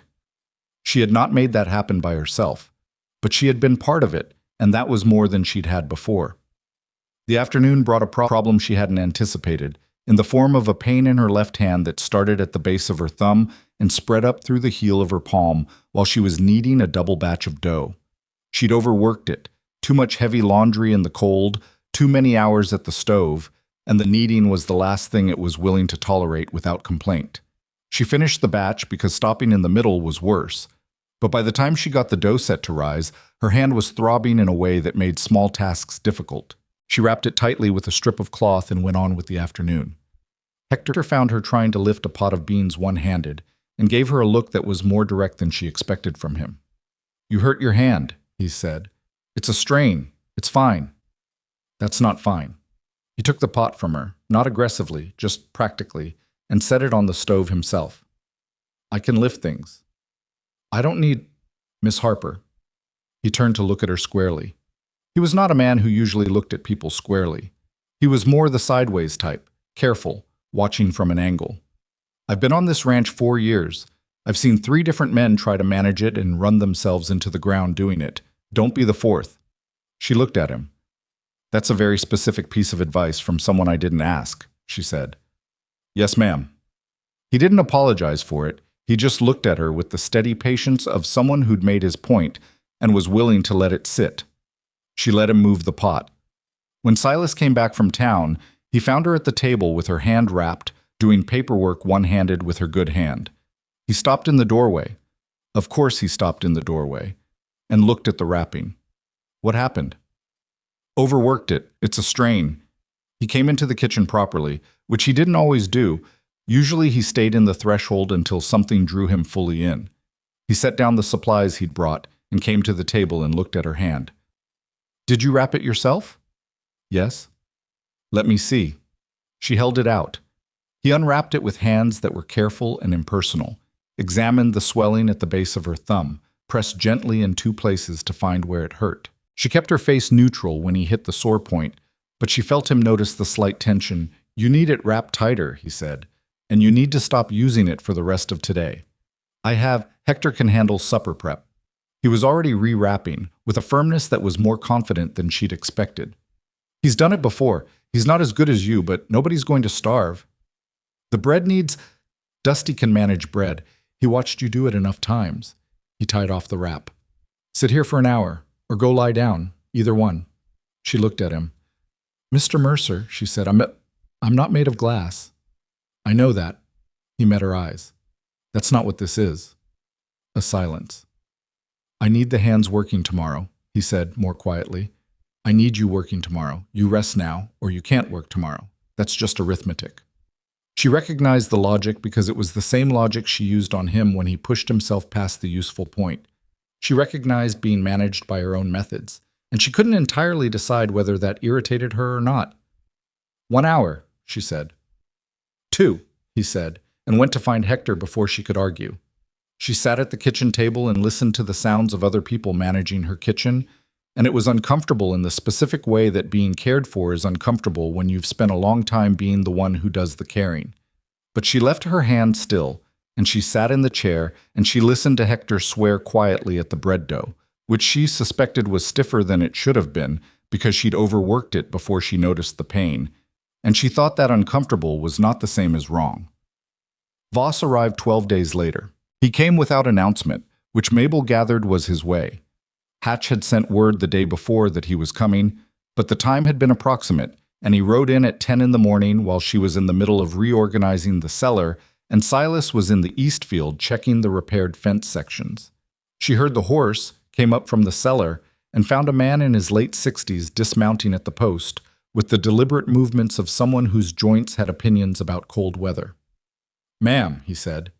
He had a white mustache and eyes the color of creek water in shade, very still, very observant. "Garrett Voss. I'm looking for Silas Mercer. He's in the east field.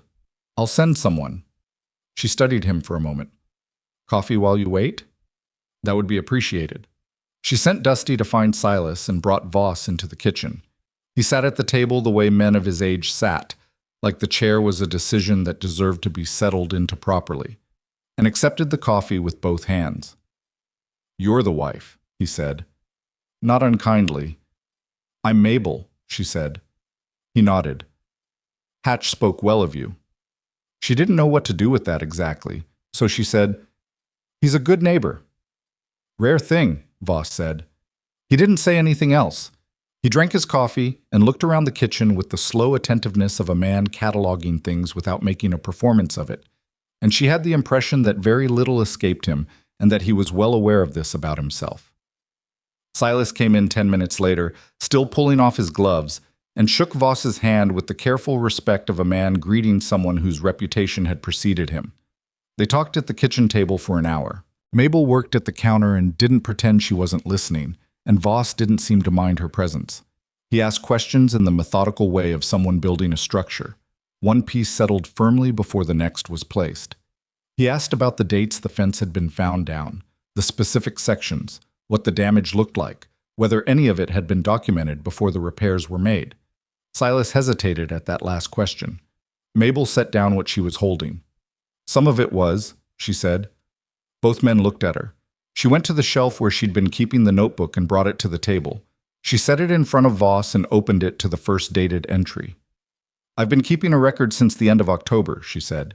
"Dates, sections, description of the damage as Silas reported it to me, and the repair work done. I also have the entry for the ditch blockage and the timeline on that." She paused.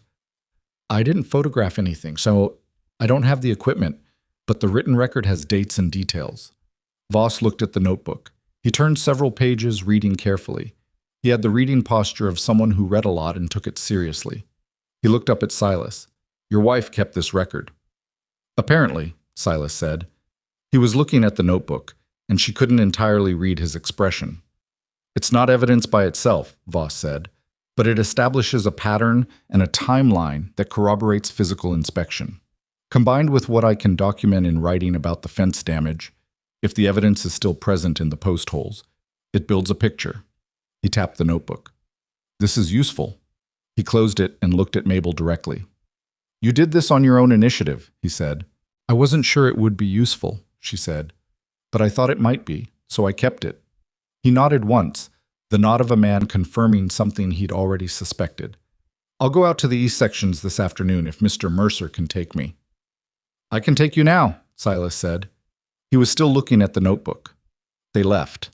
Mabel took the notebook back to its shelf and stood for a moment with her hand resting on the cover. She'd kept the notebook because it was the kind of thing that made sense to keep. The same instinct that had made her document the supply costs, that had made her listen carefully to Clara Hatch and write down the name Pruitt, that made her pay attention to the small things because small things had a way of becoming large ones without much warning. She hadn't thought about it as doing something significant. She'd thought about it as doing the next reasonable thing. She went back to the cellar and finished reorganizing. Voss stayed for supper, which he ate with the appreciative focus of a man who'd been eating his own cooking for too long. He said almost nothing during the meal, which seemed to be his way. He'd gathered what he needed in the afternoon, and the evening was for something else. He complimented the stew in 3 words and had 2 portions of bread. Afterward, he sat with Silas in the front room while Mabel cleared the kitchen. She could hear the low exchange of their voices. Not the words, just the rhythm.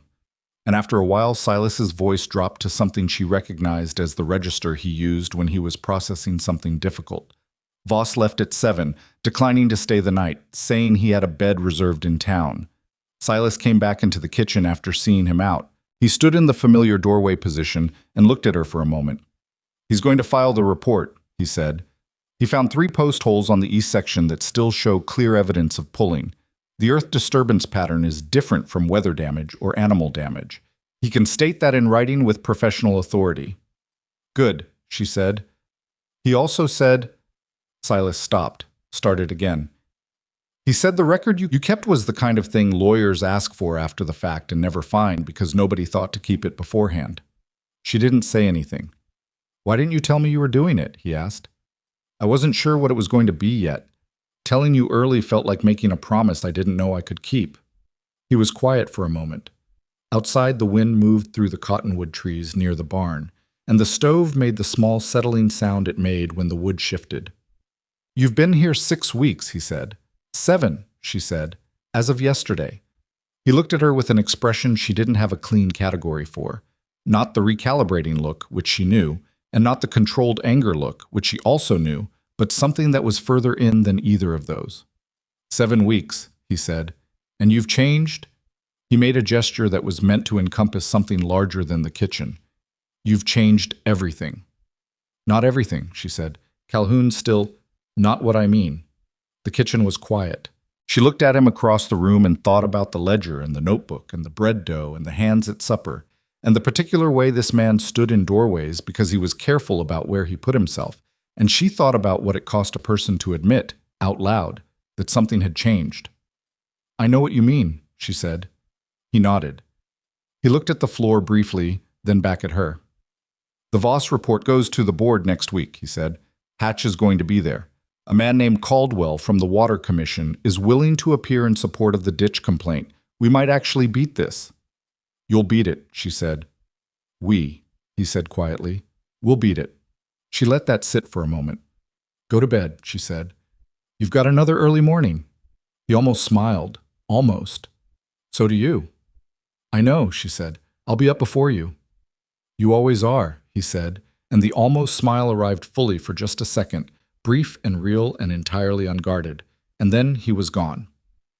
She stood in the kitchen for a while after, the lamp burning low, the stove warm at her back, the notebook on the shelf where it had been sitting for 7 weeks doing the quiet work of making things visible. The hearing before the county board was set for the 2nd week of December.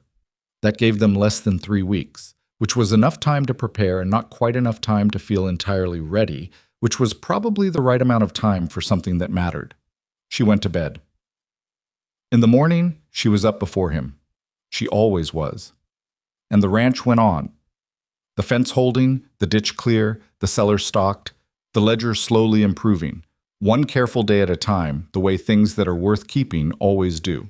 The 3 weeks before the county board hearing had a particular quality to them. The compressed, clarifying pressure of time running short on something that mattered.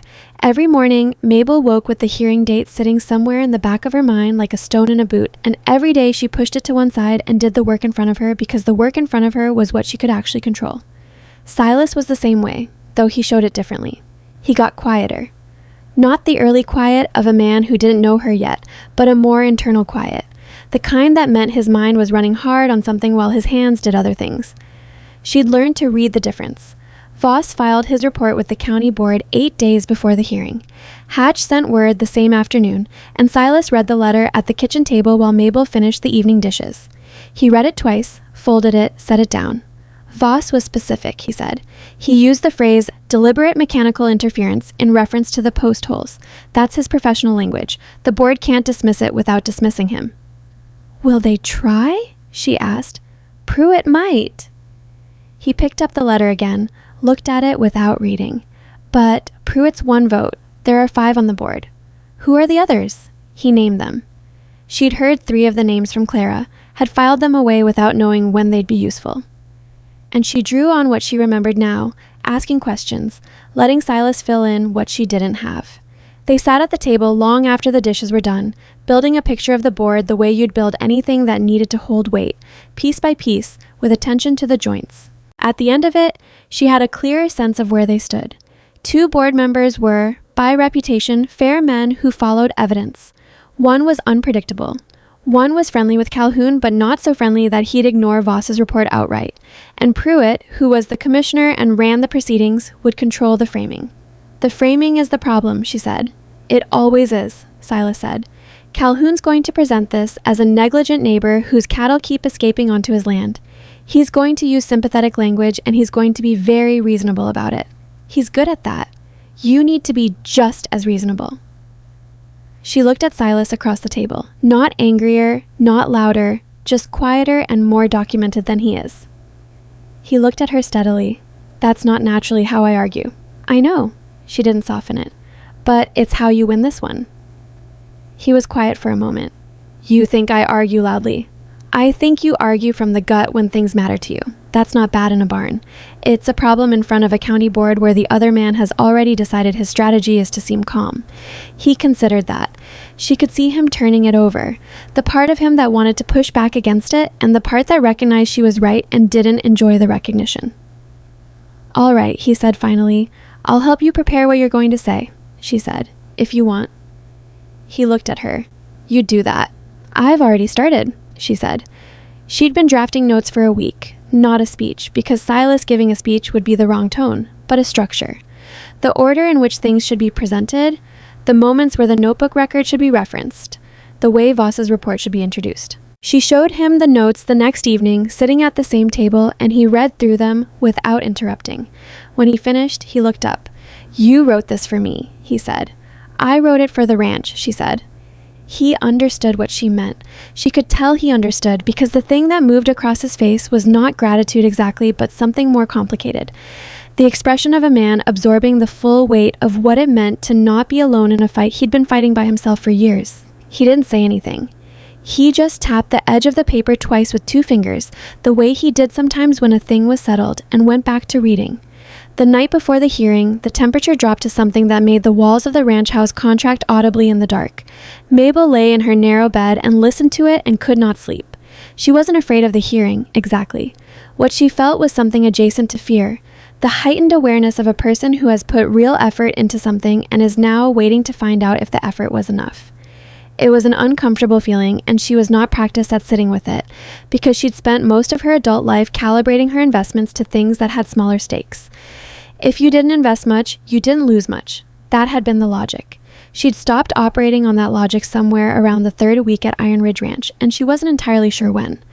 She got up at 4 as always, got the stove going, stood at the kitchen window with coffee she didn't really need, and watched the dark yard go gradually gray.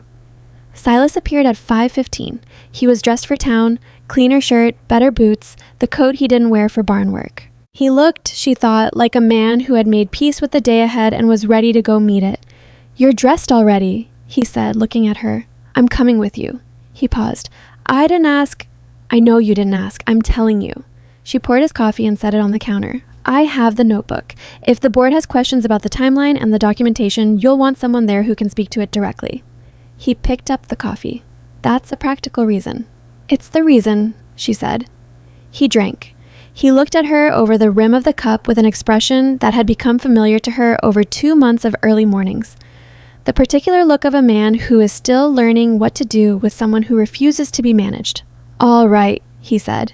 They left Dusty in charge of the ranch. He'd grown into the responsibility steadily enough that she trusted him with a day of it, and drove to town in the wagon in the early morning cold with a blanket across their laps and their breath making small clouds in the air between them. They didn't talk much on the drive. There wasn't much left to say that hadn't been said already, and the silence between them was comfortable, in the way that silences become comfortable only after a certain amount of shared time has earned them. The county board convened in a room above the land office that smelled of old paper and coal heat. 12 people had come to observe, which was more than Mabel had expected. But then, disputes between neighboring ranchers in a small county drew an audience. People had opinions, and they'd want to form new ones based on what they saw. Hatch was there, standing near the back wall with his hat in his hand.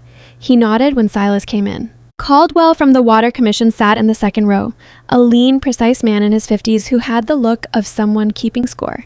And Voss was at the side of the room, already seated, his white mustache and still eyes exactly as she remembered them. Calhoun was already there.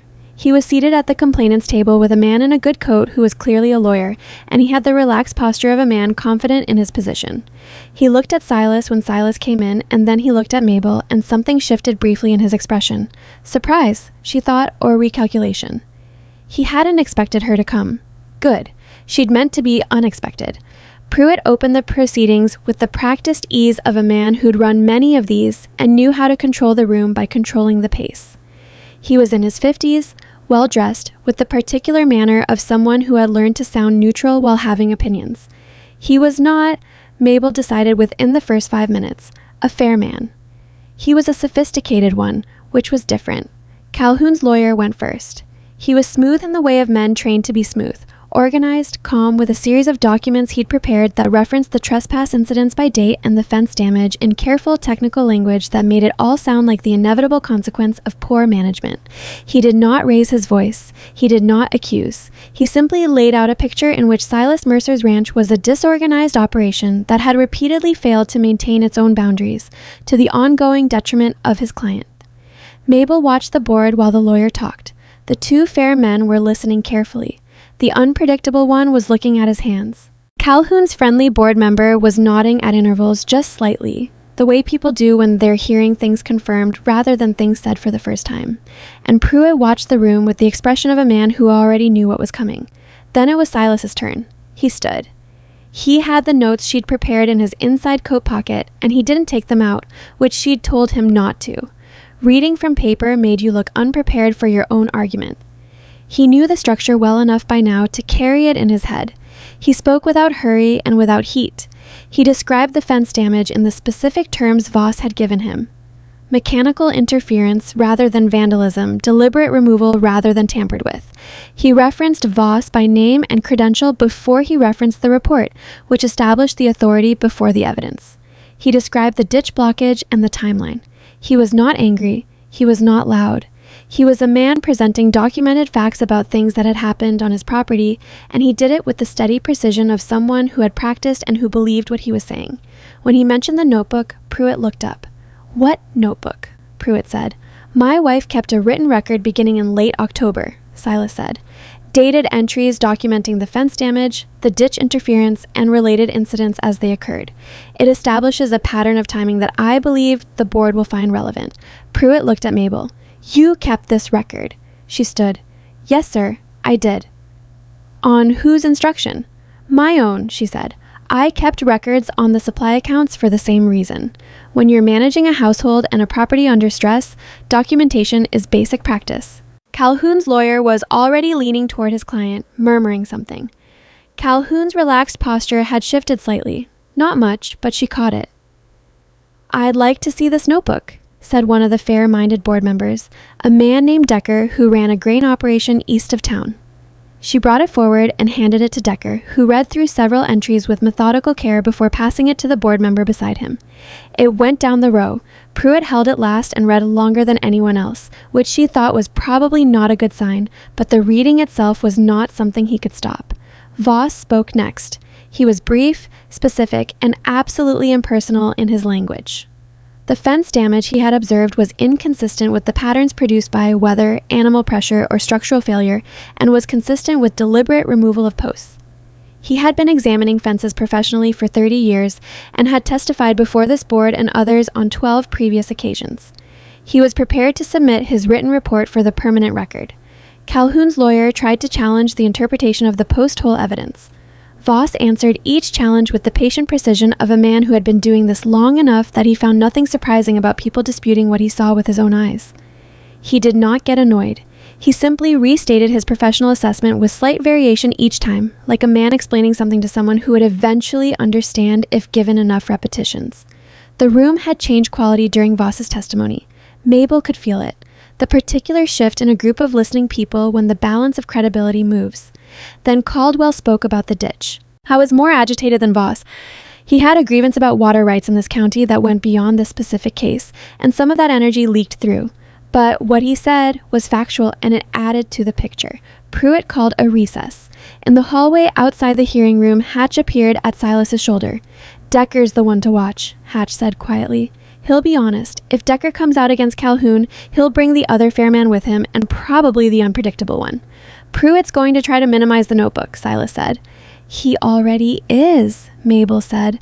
Both men looked at her. "He read it longer than anyone else," she said. "He was looking for something to use against it.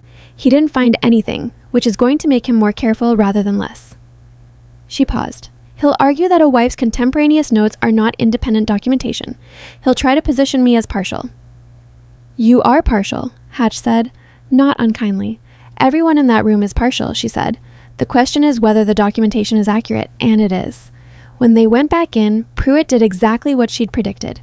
He raised the question of the notebook's independence with the delicate touch of a man who knew how to plant doubt without seeming to, framed it as a procedural concern about the reliability of records kept by an interested party. Decker responded before Silas could. A dated written record is a dated written record, Decker said, with the bluntness of a man who had no patience for procedural games he could see through. The question is whether it's accurate, not who kept it. Is there anything in this record that's been shown to be inaccurate? Pruitt looked at Calhoun's lawyer. The lawyer hesitated. He couldn't say yes, because he'd had the notebook in his hands and there was nothing in it that contradicted the verifiable facts. He could only say, "We haven't had sufficient time to review it thoroughly." "It's been circulating this room for 40 minutes, Decker said.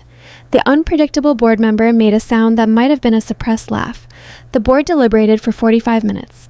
Mabel and Silas waited in the hallway. She sat on the bench against the wall, and he stood near the window that looked out over the main street of Dry Creek, and neither of them spoke much.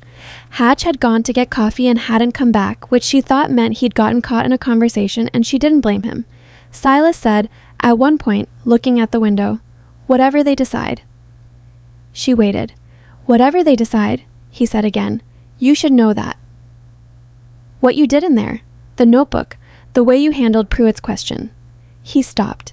He was not a man who found the end of sentences easily when the sentences were about things that mattered to him. "I couldn't have walked in there with what I walked in there with if you hadn't—" "Silas." He looked at her. "Let's wait to see what they decide," she said. "Then you can finish that sentence." Something moved in his face. The tension of a man who has prepared himself for something and is being asked to hold it a little longer. He nodded and turned back to the window. The board called them back in at 2:30. Decker read the finding because Pruitt had the look of a man who had lost a procedural argument and was making sure his face showed the minimum of it. The finding was, the complaint was dismissed on grounds of insufficient evidence of negligence. The fence damage, as documented by expert assessment and corroborated by contemporaneous records, showed evidence of deliberate external interference inconsistent with the complainant's characterization. The trespass incidents were noted as occurring in the context of compromised boundary maintenance rather than willful disregard. No impoundment, no fines, no mandatory inspection order. Calhoun sat very still through the reading. His lawyer was already making notes. Randy Calhoun himself looked at nothing in particular, and his face had the flat quality of a man recalculating in real time. He looked up once, toward the end of the reading, and his eyes found Mabel's across the room. She held his gaze. She didn't do anything with her face. No satisfaction, no provocation. Just held the look long enough that he understood she was not flinching, and then she looked away, because she'd said what she needed to say, and the rest was his problem. Outside, the cold was sharp and the sky was the white-gray of a winter afternoon burning off toward evening. Hatch shook Silas's hand on the steps and then, unexpectedly, turned to Mabel and shook hers too. "Well done," he said, which were simple words and meant more than they would have from most people. Voss came down the steps behind them and walked past with a nod that was, from him, probably the equivalent of a standing ovation. They drove back to the ranch in the dark because the hearing and the aftermath had taken the whole short winter day. She sat beside Silas on the wagon seat with the blanket across them and the cold coming down hard from the northwest, and the horse knew its way home well enough that the driving was mostly just presence. About halfway back, Silas said, "You should know something." She waited. "The contract," he said, "the matrimonial contract from the agency." She looked at him in the dark. "I kept it in the strongbox," he said. I wasn't sure what to do with it, whether it was important, whether it still meant what it was supposed to mean." He paused. "I've been thinking about it." She didn't say anything. The horse moved steadily through the cold. "The thing it says," Silas said, "about the arrangement, what it is and what it isn't." He exhaled, his breath visible for a moment. "It doesn't say what this is, what's actually happened in the last 2 months. It doesn't have language for it." She thought about the letter she'd read in the rooming house in Wichita. The way it had said practical arrangement only with a directness that had felt honest rather than cold. She'd answered it because it was honest. She'd come here because it was honest. "No," she said, "it doesn't have language for it. I don't want you to stay because of a piece of paper," he said. The words came out more direct than he usually managed, something stripped down, the way things get when you've run out of indirection and there's nothing left but the plain thing. I don't want you to stay because you made a contract and you're a woman who keeps contracts. He stopped. I want you to stay because you want to be here. The horse's hooves on the cold ground, the wind across the flat land, the dark sky with its scattered winter stars. When I came here, she said carefully, I had a set of things I was prepared for. Being tolerated, being useful. Maybe, over a long time, being settled.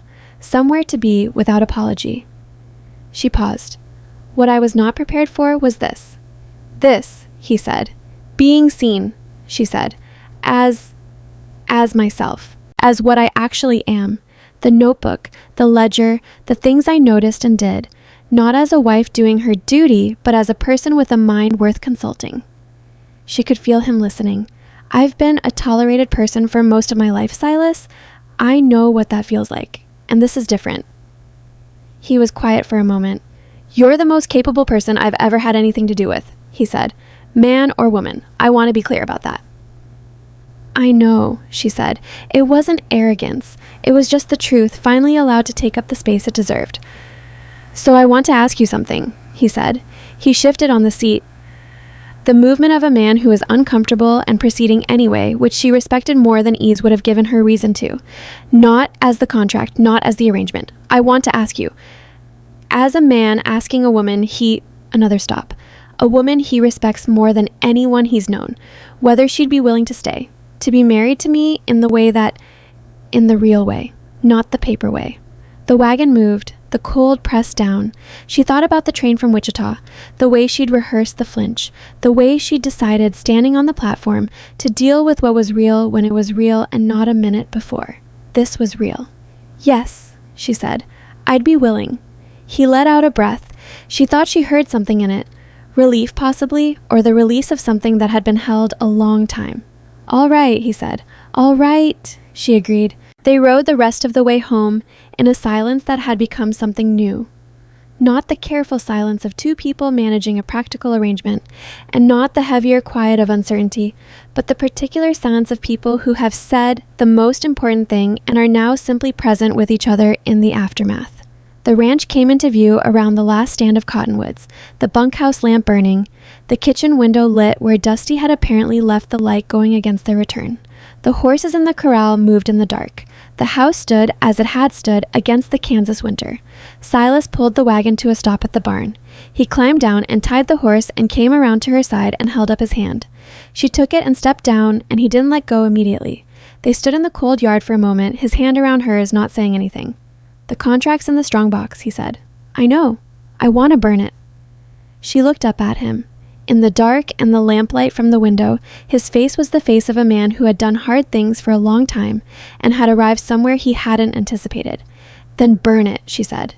He nodded. They went inside. Dusty had left the stove going and the kitchen was warm, and there was a note on the table in Dusty's careful handwriting that said, herd checked, water clear, everything fine, with a small drawing of a horse that was not very good but clearly well-intentioned. Mabel picked up the note, looked at the horse drawing, and set it back down. Silas went to the strongbox in the front room and came back with a folded paper that she recognized, the same kind of document she'd signed in the agency office in Wichita, the kind with official language and 2 lines for signatures. He set it on the kitchen table and looked at it for a moment. Then he opened the stove door and put it in. They watched it catch and burn. It took less time than she would have expected. Paper was like that.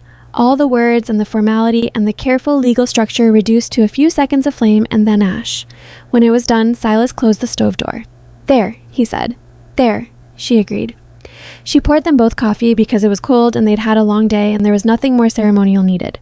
They sat at the kitchen table, the table that had held the ledger, the Abilene letter, the Voss letter, the notebook, and now 2 cups of plain coffee on a December night. And they didn't say anything for a while because everything that needed saying had been said. But there were things she thought about sitting there, things that didn't need speaking but were true nonetheless. She thought about what it cost a person to be underestimated for so long that they started to see themselves through the lens of other people's low expectations. How you developed a way of moving through the world that was calibrated to disappoint less. Smaller investments, lower stakes, less visible effort, so that the inevitable dismissal would be less of a fall. She had lived that way for years. Most people like her did. It was a reasonable adaptation to an unreasonable situation, and she had nothing to apologize for in it. but she thought also about what it meant to stop, to arrive somewhere, by accident, by desperation, by a letter that asked for capable rather than beautiful. And to find that the calibration was no longer necessary, that the things she'd been managing downward for years, her intelligence, her practicality, her attention, the way her mind worked on a problem, were not liabilities here, but the actual substance of what made her worth having around. Nobody had given her that. She'd brought it. She'd always had it. The world had spent a long time telling her it wasn't the right kind of thing to have. The world, it turned out, had not been accounting for Iron Ridge Ranch in December, with a man who noticed what she did and said we when he could have said I. She thought about Calhoun, not with anger. She was done spending energy on Calhoun, but with a clarity that came from having watched how he operated. He had looked at Silas Mercer and seen a man straining under weight, and he'd calculated that more weight applied carefully and consistently would eventually bring that man down. What he hadn't calculated was that the weight was being redistributed, that a person had arrived at Iron Ridge Ranch and had quietly, systematically, without asking anyone's permission, made the whole structure stronger. He would try again, probably. Men like Calhoun didn't stop because they lost one hearing, but he'd try against something different than what he'd been trying against before, and the notebook was still in existence, and Voss's report was in the county record, and Hatch was a neighbor who had shown he was willing to show up. That was what community actually was, she thought. Not the social performance of it, not Clara's first visit with its careful examination, not the handshakes at the feed store. The real thing was what had shown up at the county board hearing. People willing to put their name on something, to stand in a room and say what they'd seen, to shake a hand on the courthouse steps. She'd found that here. She hadn't expected to find it.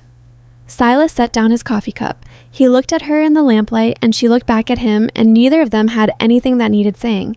But she felt the quality of his attention, the way a person looks at something they intend to keep. And she didn't look away from it. "Tomorrow's going to be cold," he said finally. "Yes," she said. "Herd needs checking early. Ice on the troughs. Dusty can start. I'll have the oatmeal ready." He nodded. He picked up his cup, found it empty, set it back down. The bank and Selena wrote back, "The restructuring terms are acceptable. I have to sign papers in the new year." "That's good news." "Yeah."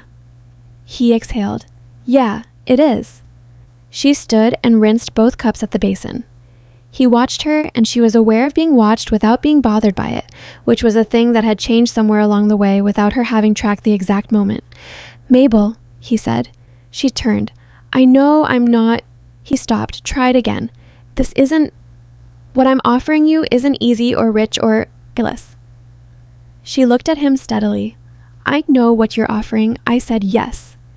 He looked at her for a long moment. "You did," he said. "So let's both go to bed," she said, "because tomorrow starts the same as every other day." He stood. He was taller in the kitchen than he seemed when he was in a doorway, and closer than he usually stood, and the moment had a quality to it that neither of them performed. No dramatic gesture, nothing that would have looked like much from outside. He just held out his hand, the way he'd held it out at the wagon, and she took it, and he held it for a moment and then let it go. "Good night," he said. "Good night," she said. She went to her room, the small room with the east-facing window that showed her the first light every morning. And she sat on the edge of the bed and listened to the ranch settle around her. The wind, the horses, a door closing in the bunkhouse, the stove ticking as it cooled. She had come to Dry Creek on a delayed train carrying one bag and a careful set of reduced expectations. She had stepped off that platform and into a situation that was harder and more complicated and more interesting than the letter had described, and she had done the only thing she knew how to do, which was the next thing and the next one after that and the next one after that.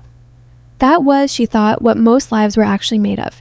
Not the large gestures, not the moments that looked important from outside. The daily accumulation of small choices made consistently in the right direction. The bread that got made, the ledger that got read, the notebook that got kept, the hearing that got attended, the question that got answered honestly in a cold wagon on the way home from a county board that had just ruled in your favor. You built things that way. You built people, and you built places, and you built the slow understanding between two people who had each spent too long operating alone and had found, almost by accident, that the same qualities that had made them difficult to fit anywhere else were exactly what the other needed. She was not a romantic person. She did not believe in the neat resolution of things because life had given her no reason to. There would be another bad season eventually. There would be more pressure from Calhoun or someone like him. The loan would be paid, but there would be another constraint, another calculation, another winter that pushed harder than expected. But the ranch had Clara Hatch's friendship now, and Hatch's neighborly solidarity, and Voss's report in the county record, and the Abilene supplier's better rates, and a ledger that was improving, and 6 hands who sat at supper and laughed sometimes, and a notebook that showed what careful attention looked like when it was written down, and it had her. That was what she carried into the next day and the day after that. Not certainty. She'd never trusted certainty, but something more durable. The knowledge, earned through 2 months of actual evidence, that she was in the right place doing the right work with a person who saw her clearly. That was enough. That was, in the arithmetic of a life built from real things rather than imagined ones, more than enough. In the morning, she was up before him. She always was. The stove caught on the second try. The coffee heated. Outside, the sky went through its patient changes from dark to gray to the first cold suggestion of light, and Iron Ridge Ranch woke around her the way it woke every morning. The horses moving in the corral, the bunkhouse door, Dusty's boots on the step. She had the oatmeal ready when Silas came in. He looked at the stove, the pot, the 2 cups already set out on the counter, and he looked at her, and something in his face was different from every morning before it, and also exactly the same. Because that was how things that had changed quietly worked. They didn't announce themselves. They just showed up in the particular way a person holds themselves in a kitchen at 5 in the morning when they are, finally and without reservation, somewhere they belong. "Morning," he said. "Morning," she said, and poured the coffee, and the day began. You took the acknowledgement, and you let a man have the not saying, because there were things that needed to be worked through in private before they could be spoken out loud, and demanding the speech before the work was done only slowed everything. Dusty came in, stamping cold off his boots, assessed the oatmeal situation, and poured himself into the chair at the table with the ease of someone who had stopped treating the kitchen as a formal space sometime around week 4. He'd become part of the rhythm of the mornings in a way that felt organic rather than assigned. The extra pair of hands that appeared before being needed, the person who refilled the wood box without being asked. "Ice on the north trough again," he said, spooning oatmeal without ceremony. "I got it before the herd got restless, but it's going to be a problem if it gets colder." "It'll get colder," Silas said. "I can rig a cover," Dusty said. "Hector showed me something last winter. Takes about half a day." Silas nodded. "Do it today." That was how most decisions at Iron Ridge Ranch got made now. Not from the top down, not from a single exhausted man carrying every judgment, but from the people closest to each problem proposing the solution and being trusted to execute it.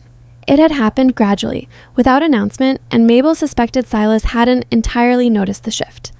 He'd always had good instincts about the ranch. What he hadn't had was enough margin in the day to let other people's instincts work alongside his. The margin had come, slowly, from the ledger improvements and the supplier change and the better provision seller that stopped being a crisis and started being a resource. Hector came in next, then Pete, then the 2 quieter men whose names she'd finally gotten straight, Thomas and Webb, both of them older than the rest, both of them steady in the particular way of men who'd decided somewhere along the line to simply do their work without theater. They ate.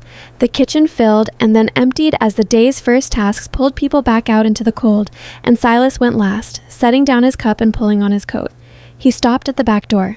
"I'm going to ride the east fence line this morning," he said. "Check the sections Voss looked at." "I know," she said. He paused. "You know. You check it every time something significant happens with Calhoun. It's a habit. You're making sure the ground is still solid." She didn't say it with any edge. "It's a reasonable habit." He looked at her for a moment with the expression she'd come to think of as his most honest one. Not guarded, not recalibrating, just a man looking at a person who knew him better than he'd planned to be known. "I'll be back by noon," he said. "I'll have food ready." He went out. She stood at the window and watched him cross the yard to the barn, his coat collar up against the wind, his step unhurried, and she thought about all the crossings she'd watched him make over 2 months of mornings. The same yard, the same barn, the same man. And how the sameness of it had become something she depended on without having decided to. That was the thing about ordinary days. You didn't notice you were building on them until you looked back and saw what had been constructed. The way you don't notice a wall going up brick by brick, but one day it's standing there solid and you realize it's been there for a while. Iron Ridge Ranch was standing. Not perfectly. It would never be a perfect operation. There was no such thing, and anyone who told you different was selling something. The loan was real, and the winters were long, and Calhoun had not disappeared from the county and probably never would. There would be seasons that tested everything again. There would be mornings worse than this one, and problems that didn't have a clean solution, and days when the margin between holding on and letting go was thin enough to see through. But the ranch was standing, and she was in it, and the work was real, and it was hers, and it was worth doing. That was the whole of it, she thought. That was what people spent their lives searching for in large, dramatic gestures and missed in the accumulation of small, true ones. She turned from the window. The kitchen needed clearing, the bread needed starting, and there was a week's worth of